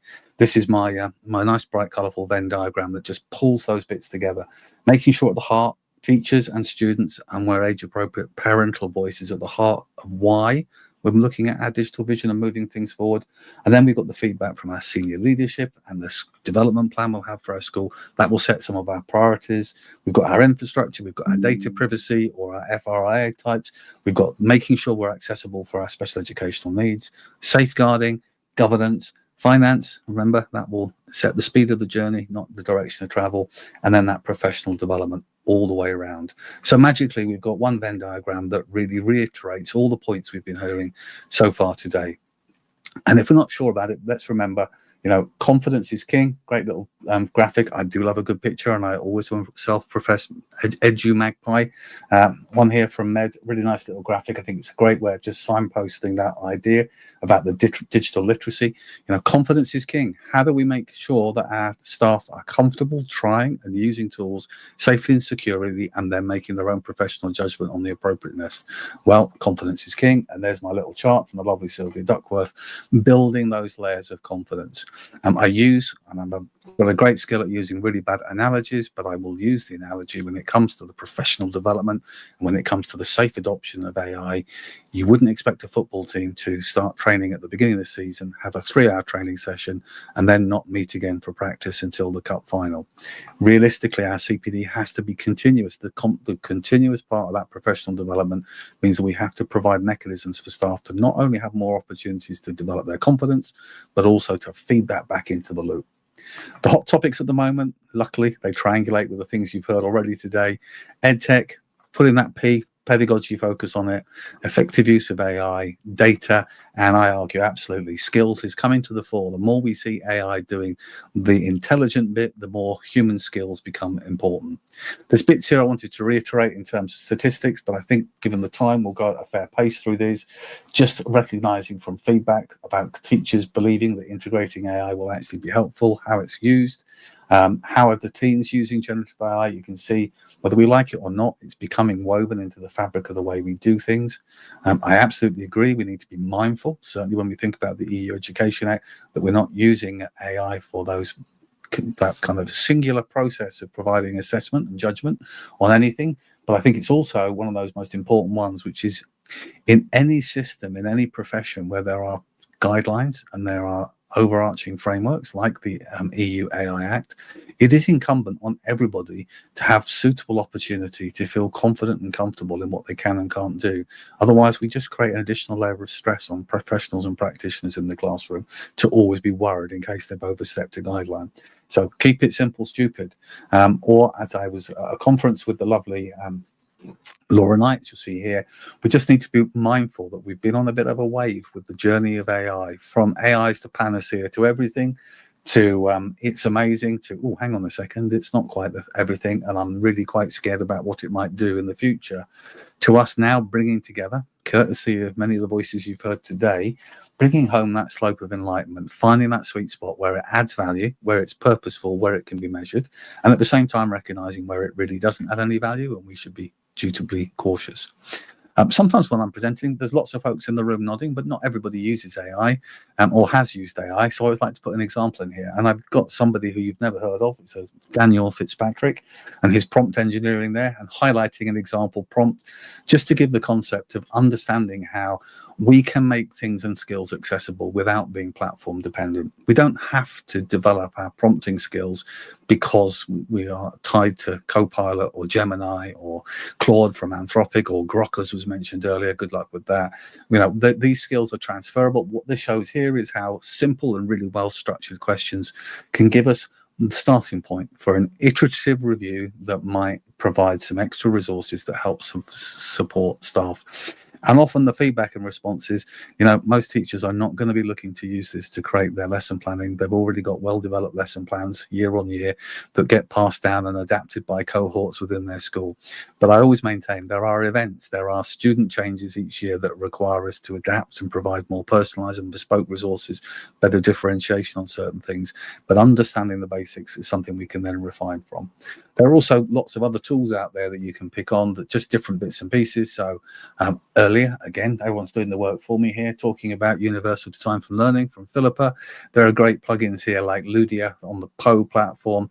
Just gives me an option here where it'll provide me with UDL guidance and resources. So I'm going to pick on a consistent topic and just get it to provide me with a summary there, and you'll see it'll start to give me potential barriers, suggestions, and UDL resources to allow me to continue the resources that I previously generated on Gemini. And again, using the same concept as we bring it through, we can be thinking more inclusively. So we can think about, yes, we can just do some basic resources. Yes, we can take it a step further and we can use it to help us refine what we've already got from a UDL perspective.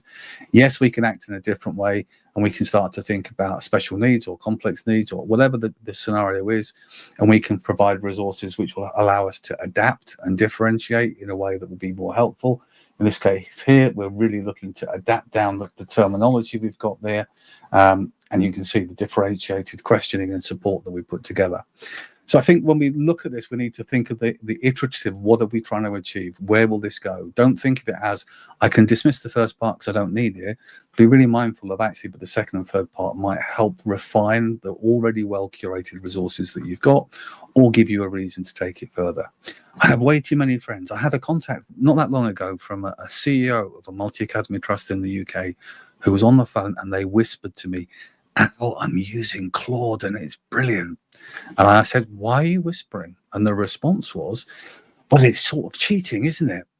And we need to remind ourselves, it's a tool. You're using your professional judgment with the questions you ask, and you're using your professional judgment whether you choose to use the response from it or how you iterate and refine it. It's not cheating. It's a tool that you can be used where appropriate to help. Now, I'm always mindful of timing. I do like to always say less is more. I've seen some great AI policies, and I'm thinking in terms of usability here, not in terms of alignment with the EU AI Act. In usability terms, just be mindful. If you create an AI policy for your school or organization that is 50 pages long, nobody will remember it, and you cannot expect staff to adapt their behavior day to day and remember all the clauses you've defined. If you want staff to stick to your AI policy, it needs to be crystal clear and extremely concise. It needs to be really clear about what tools you can and can't use, whether you can or can't upload data, how, if you generate content, you need to signpost that, and at what stage, where you need to put examples of really good results from it, and where you need to flag things that didn't work well. Then you can plug in all the other bits around it. But honestly, less is more if you want people to actually stick to the rules. I throw in a slide because it's just a takeaway there, which is just thinking all these things. Philippa's already covered a lot of this, which is just thinking about the safe use of AI in our schools, thinking about that from a digital perspective.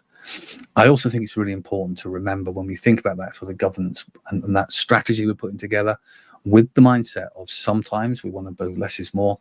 Just think about defining that acceptable use, approving your tools with purpose, stay compliant and safe, acknowledge risks and plan, train, review, and evolve in that cycle. Very much the summation of the last three presentations.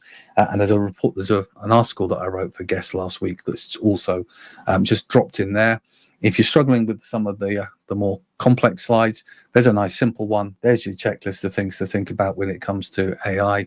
You don't need to be an expert, but governance starts with purpose, policies, safeguarding, roles, transparency, equity, invest in your AI literacy, make time for scrutiny and reflection. Who'd have thought it?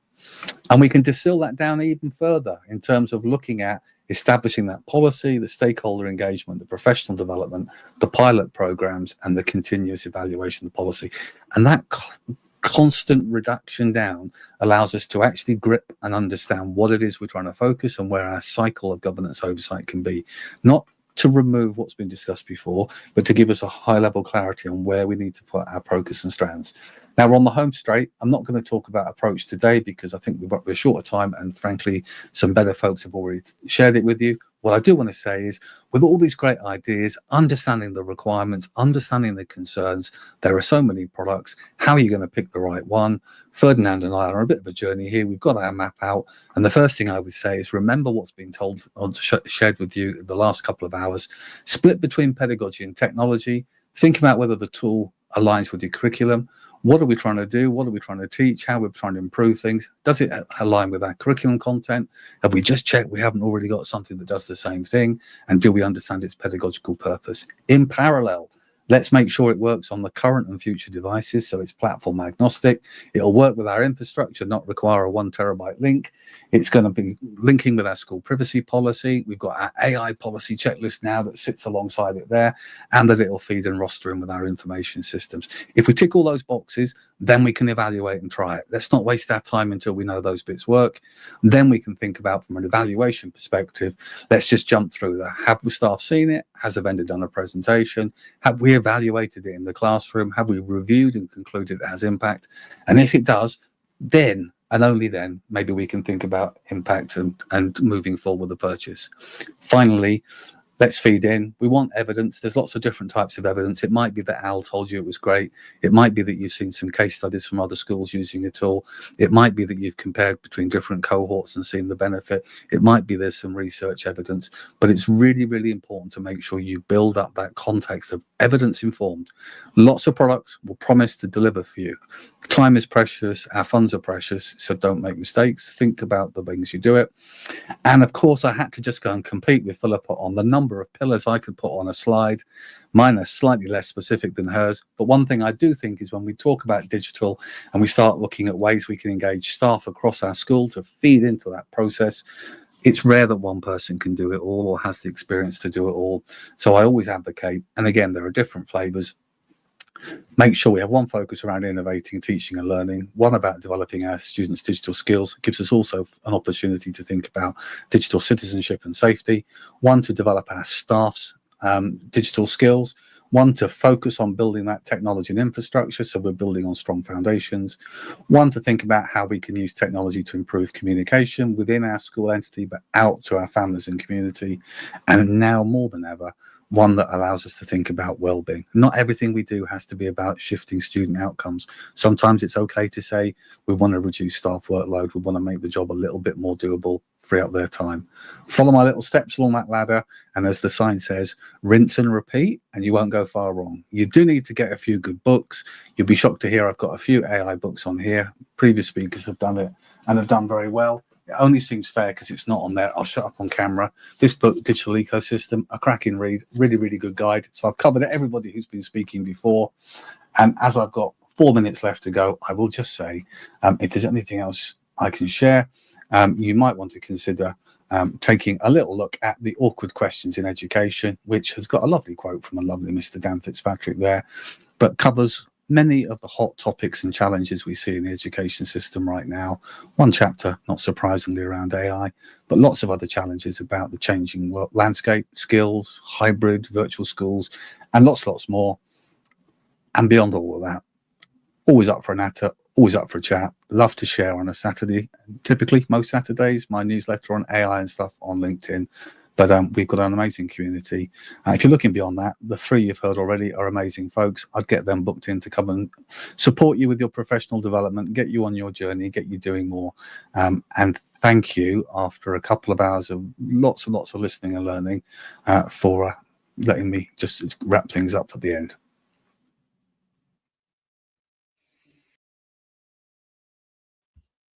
Al, thank you so much. I was trying to do that as seamless as possible, but like everything over the last 2.5 hours, it didn't go so well. But yeah, Al, amazing to have you.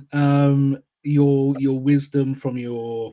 I remember last year I wrote a Forbes kind of profile piece on you and kind of asked you for some information about kind of how you started in the 90s and working in the United States and all of that kind of thing. And I was just blown away by your kind of, first of all, how long you've been doing this, and in a way that, what I mean by that is, before you take that the wrong way, Okay, is I think a lot of people in the space haven't been doing it all that long in terms of like seeing the changes that have gone over decades and decades of new technologies coming along. So I think what you say is steeped in that wisdom,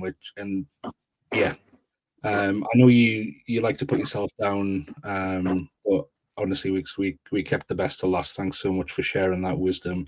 And check out his new book. Oh, in Saturday mornings are if you're on LinkedIn, sign up to Al's newsletter, because I think one of the things I really have learned from you, Al, like being in this ecosystem, is how important it is to champion each other and to know that we've got each other's backs, and that way we might disagree on some things sometimes, of course we do, but we're all trying to move in the same direction and help our teachers, help our children, and I've learned so much about that from yourself. So I just want to say thanks, Al.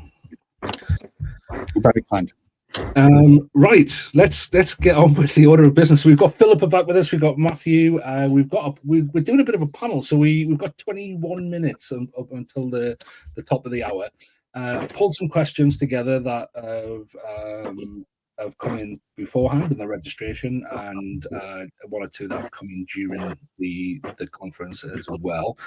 And I know if we run out, Matthew's used Canva AI to generate to create a bit of a question machine. Is that right? So we can check that out as well. But I want to start with one. I think it's a real.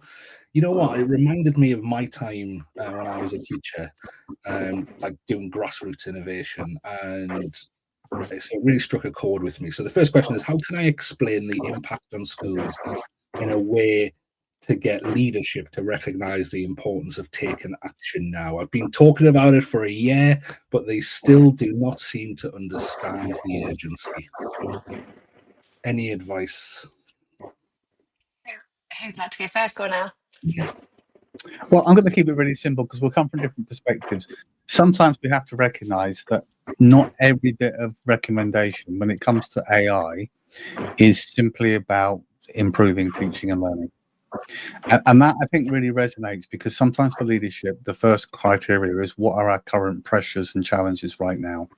And if our challenges are, how do we keep our workforce? How do we keep staff able to do the extra interventions that are at the heart of what time is being spent on? Or if we have to look at ways to be more effective with how we do certain things. Or frankly, sometimes it's about looking at digital, about how do we make our learning more engaging, more relevant and more interesting to our learners. Then there's different ways we can say now's the time. I also think it's really mindful that the conversation we sometimes, and perhaps haven't as much time today to talk about, is the world is changing. An employer typically wants to know about your communication skills, your critical thinking skills, your imagination, your creativity, the list goes on. And so most people in education, I think, know that curriculum's not going to keep up with what currently employers want. And 5 years from now is a long time with what they really want. So I don't think it's a lack of will. I think it's a lack of capacity in a sense of where do I start? So the other bit, of course, is pick up a phone friend, speak to good folks like yourselves and say, come and give us a nudge. Because actually it's the first hump is the hardest bit to get over. And then you can start building confidence. Absolutely. Philippa. I would agree totally. I think one of the things as well that I find when I go into schools now, just to kind of go into that last little bit actually first, I used to get really frustrated. Someone would come in and, you're a teacher banging on the door going, this, God, please, please, please, it will make so much of a difference. Then someone else comes in who, is brilliant, but they come in, they're an outside perspective, and all of a sudden things change and get done. And sometimes it does just take that. And actually, as much as we want to lead those strategies in school ourselves, sometimes that external voice does make a difference, and embrace that. It's not a personal thing. It's just actually sometimes we just need to hear outside of that system itself. And then equally, as what Alan was saying as well, I think it's about looking at delivering the benefits. So I think it's not necessarily just about going, and I know myself, like I can be quite bouncy and quite excited about things, but actually going in with structured and saying, this is going to have impact because this is what I've seen. We've done maybe a little test. This is what the feedback's been. This is what we need to do. This is what it can wipe out in terms of, like, if we're talking about capacity, this one platform here that has AI integrated into it could actually take out 10 other platforms that we're not really utilizing, but are becoming something that's overwhelming.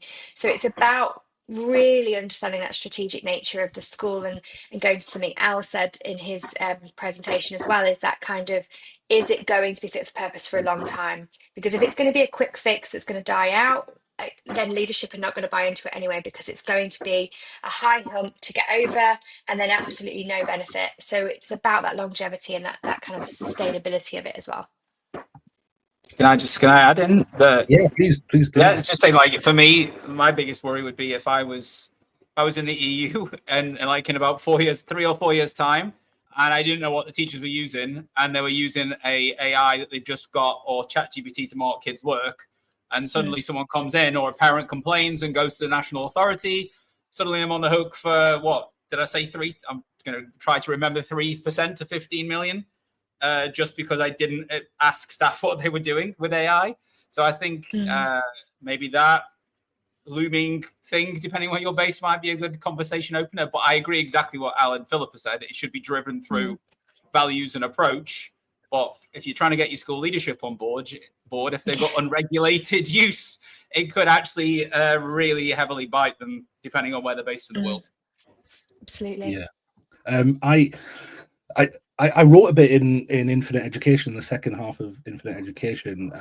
I think that the question was very much kind of, I suppose, why I wrote the second half of the book, really, because I wanted to go, right, well, what do you do if you're in an organization and you want to make change happen?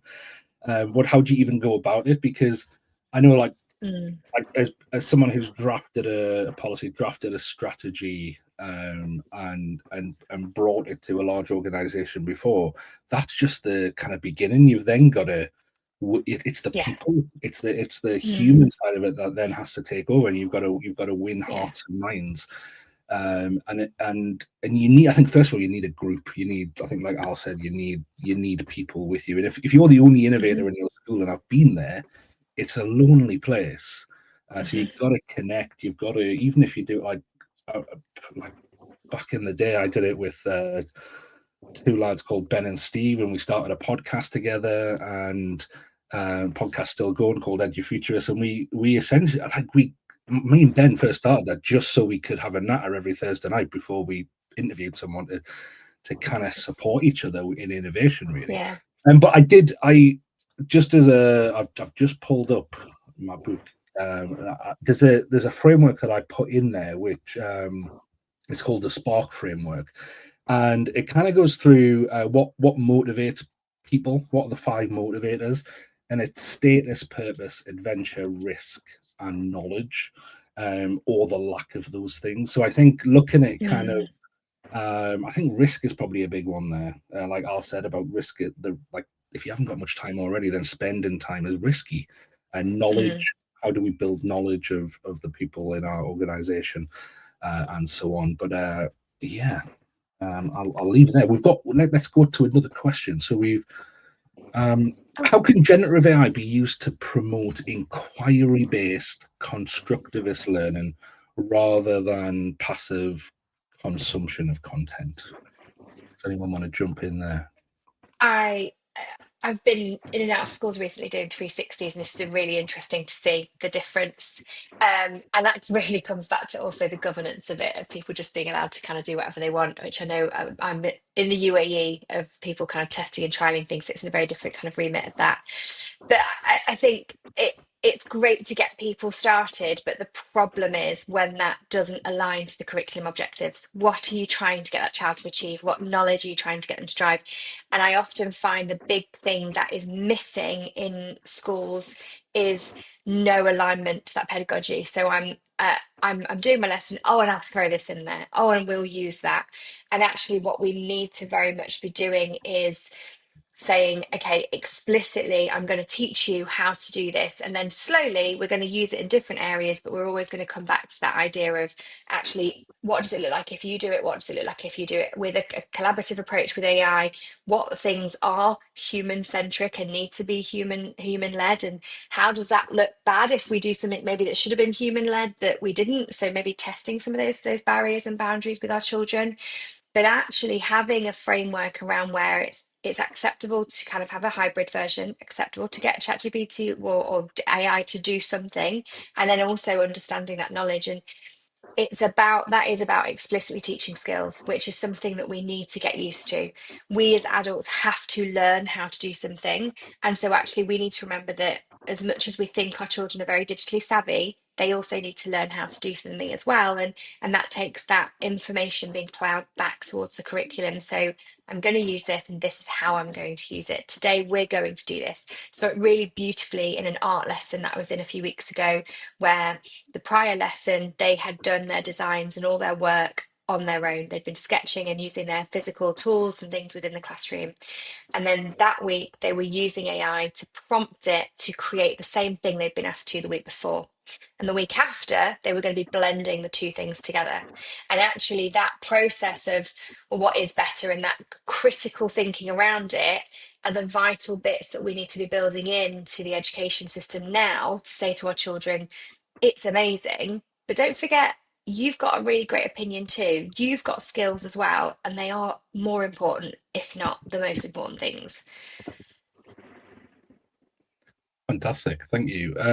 Matt, do you want to jump in there? Yeah, for me, like there's two sides to this. The first side would be as a teacher. So if I wanted to use generative AI as a bit of CPD to help me plan this type of activity or spitball some ideas of how I could bring this to life and open up the approach to be more constructivist. So that's one side. And I've been using like chatbots with students, like through a safe, secure platform for a few years. So you could have a tactical chatbot planted that is there to support and stretch and challenge students at certain key points. I think Dan's still here, but keep going. we might be on forever. Yeah, so you could have that function in at certain points to help support and scaffold the students' learning. So if they wanted to go a little bit further ahead and you were helping some other students, they could have that support. So there's just tactical ways of using it for you as a teacher, and then carefully thinking about how students could interact with it. Image generation through something like Canva, which is safe and secure, really good use case. Chatbots, you might want to get used to using it with staff first before you put it a bit more student facing. Absolutely. Al, do you want to jump in on that, on the inquiry question? It's an interesting one, isn't it? I sometimes think it's quite easy that we lump it all together and we separate the fact that actually there's lots of different ways that AI might be used within the teaching and learning environment. And sometimes when we blanket say whether it's a good or a bad thing, or whether we're going to bring people along on the journey, we kind of miss the point that actually in some cases it really adds value, in others there's a differential. I don't think when it comes to AI, and I appreciate, I will hold my hand up as the least qualified in the room from lived experience specifically, but I do think you can go all the way back to any technology and you can think about whether it's SAMA model with Ruben Fuengirola. You can look and say, there's substitution and augmentation, but it doesn't mean that just because you are switching something for something else, you're adding value. It has to still align. There has to be a why. What's the extra benefit? And I think, there's always an element of the steps we're taking, we want to try and sequence in some way so that they actually have consolidated purpose. I see the same, the other end of the kind of the journey, when we start to see the challenging concerns about how it feeds into assessment. But I also kind of think we can't stop children using the tools. So the question has to be, why can't we? I think it's the reason why we see much more problem-based learning now, is why can't we use our human skills to review the output that's come from AI and see how we might redefine it, how we might shape it? What have we learned based on its output in terms of whether it's its narrowness of its response? How might we stretch and iterate it further? I think there are different ways to resonate with all those skills that Philippa and Matthew's shared, that means that we don't have to see it as a zero-sum game in all these topics. Yeah, 100%. And I see where the question's coming from, because I think a lot of the early use of this type of technology is to generate a lesson plan. So it's kind of it's perpetuating what we've always done, and a lot of them, like there was a report done, wasn't there? I think a few of us shared it on LinkedIn a few weeks ago about how there's still some bias in these tools in terms of what kind of lessons they create and so on. And I think it just emphasizes the need for the human in there. I think if you want a boring lesson, AI will create it for you. If you want to go on a journey with AI and create something that you might not have created before without AI, then you Yeah. can also do that as well. And I think my final thing on this is just I think inquiry-based learning fits perfectly with AI, because I think one of the best ways for me anyway to use AI is to get it to ask me questions. I think it's really boring when you get an AI to answer questions for you. Like, I mean, the technology is not that much different to picking up an encyclopedia 30 years ago to looking at a YouTube video last year. I think what's really exciting is when you get it to help you deconstruct what you're thinking and the questions that maybe you should be asking. And for me, that is inquiry-based learning. I think we have to be careful as well. Just reminded me when you were talking of something that really recently happened. I was in a lesson. Well, I was doing a review, but with students from high school. And they were talking a lot about AI, and I think they had that sniggering kind of thing of like, oh, we're gonna tell on people now. It's gonna be great, and it was just really interesting to listen to. But they actually were talking about their teachers using it, and they said that they can tell when their teachers' lesson plans on their Google Classroom are created fully by AI, and their favorite teacher is actually the one that doesn't use it. And they said that was because they believed that teacher knew them better, understood their needs in a better, more stronger way, and engaged with them to a deeper level. And actually, that they were finding that they didn't engage with the lessons that they clearly could see were AI, but they did like the blend and balance. And I think that just goes to exactly what you've said. And it's really interesting that students are starting to feel that as well. Yeah, it is like, you know yourself, don't you? Like, from being a teacher, that when a student knows, especially like when it comes back to when it comes to feedback, because there's some brilliant tools out there that will give feedback to students, amazing tools. I think put them in the hands of the student and get them to work with it so they can refine the work, and actually, and then it makes the feedback from the human teacher even more special.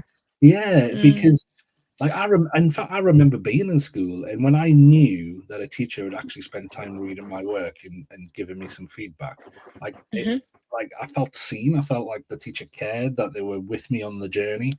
If I knew an AI, if they just got an AI to do it, I think I'd probably disengage, I think, after a while.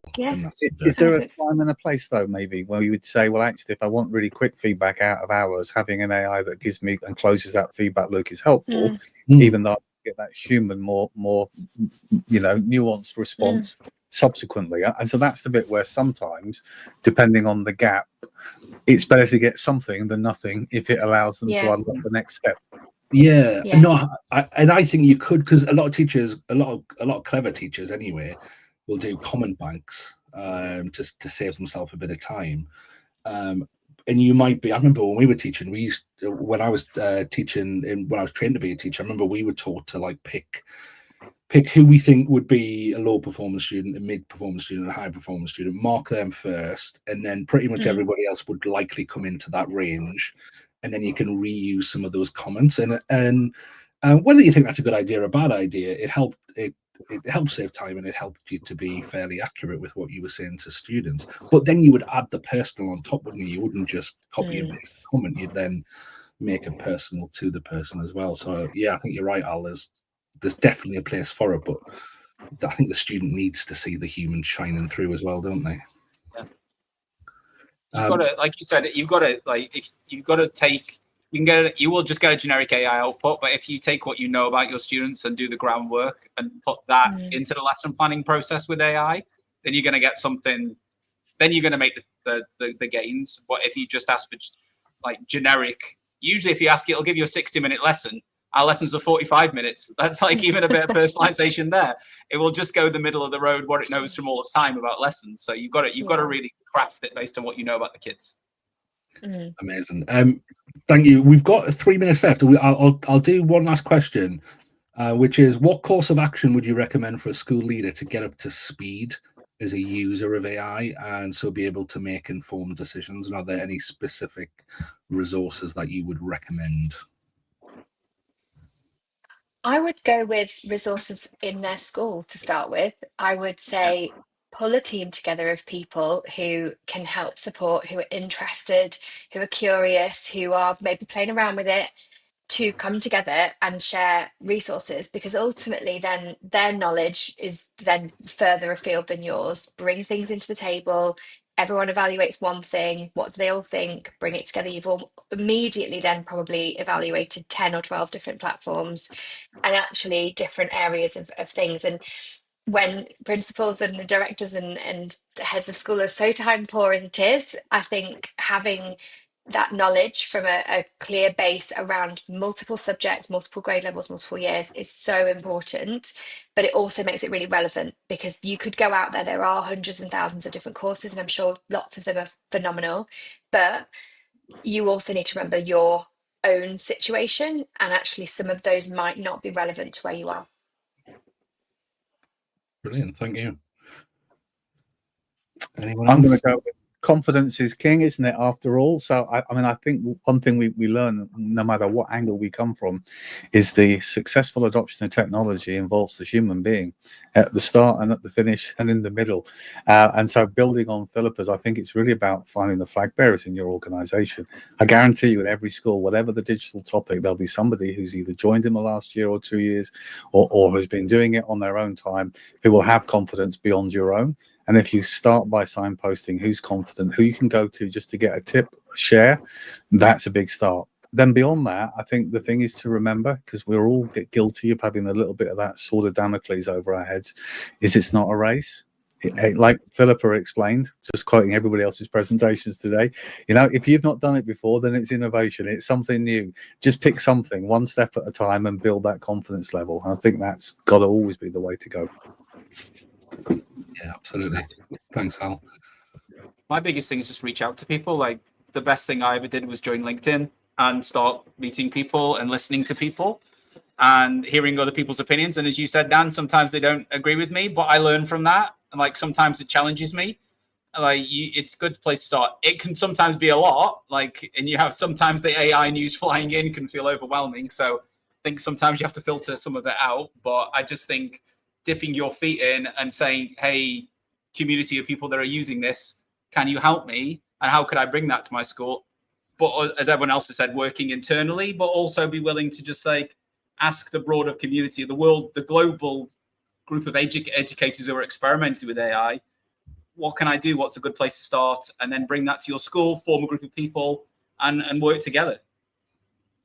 Amazing. I'm just going to go really super practical. Whenever I work with a leadership group at the minute, first thing I show them is Notebook LM. So go to notebooklm.google.com, upload a government policy, something you've got to get your head around, and see what it does, because honestly, you'll be hooked, I think. And I will leave it there. So, Philippa, Matthew, Al, thanks so much. We've been planning this for quite a while, and now that Matthew's exams are out of the way, we've been able to come together and to do this. Hopefully it's been useful for everybody watching and or listening.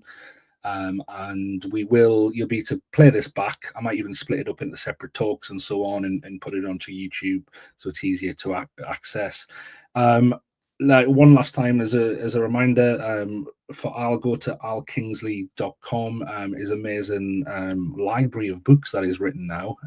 He's a machine at the moment, and some amazing resources from Al. Matthew's website, inanded.com. I think Matthew's going to get a lot of requests, I think, after this, because of that specialization there and much needed. Where you go now?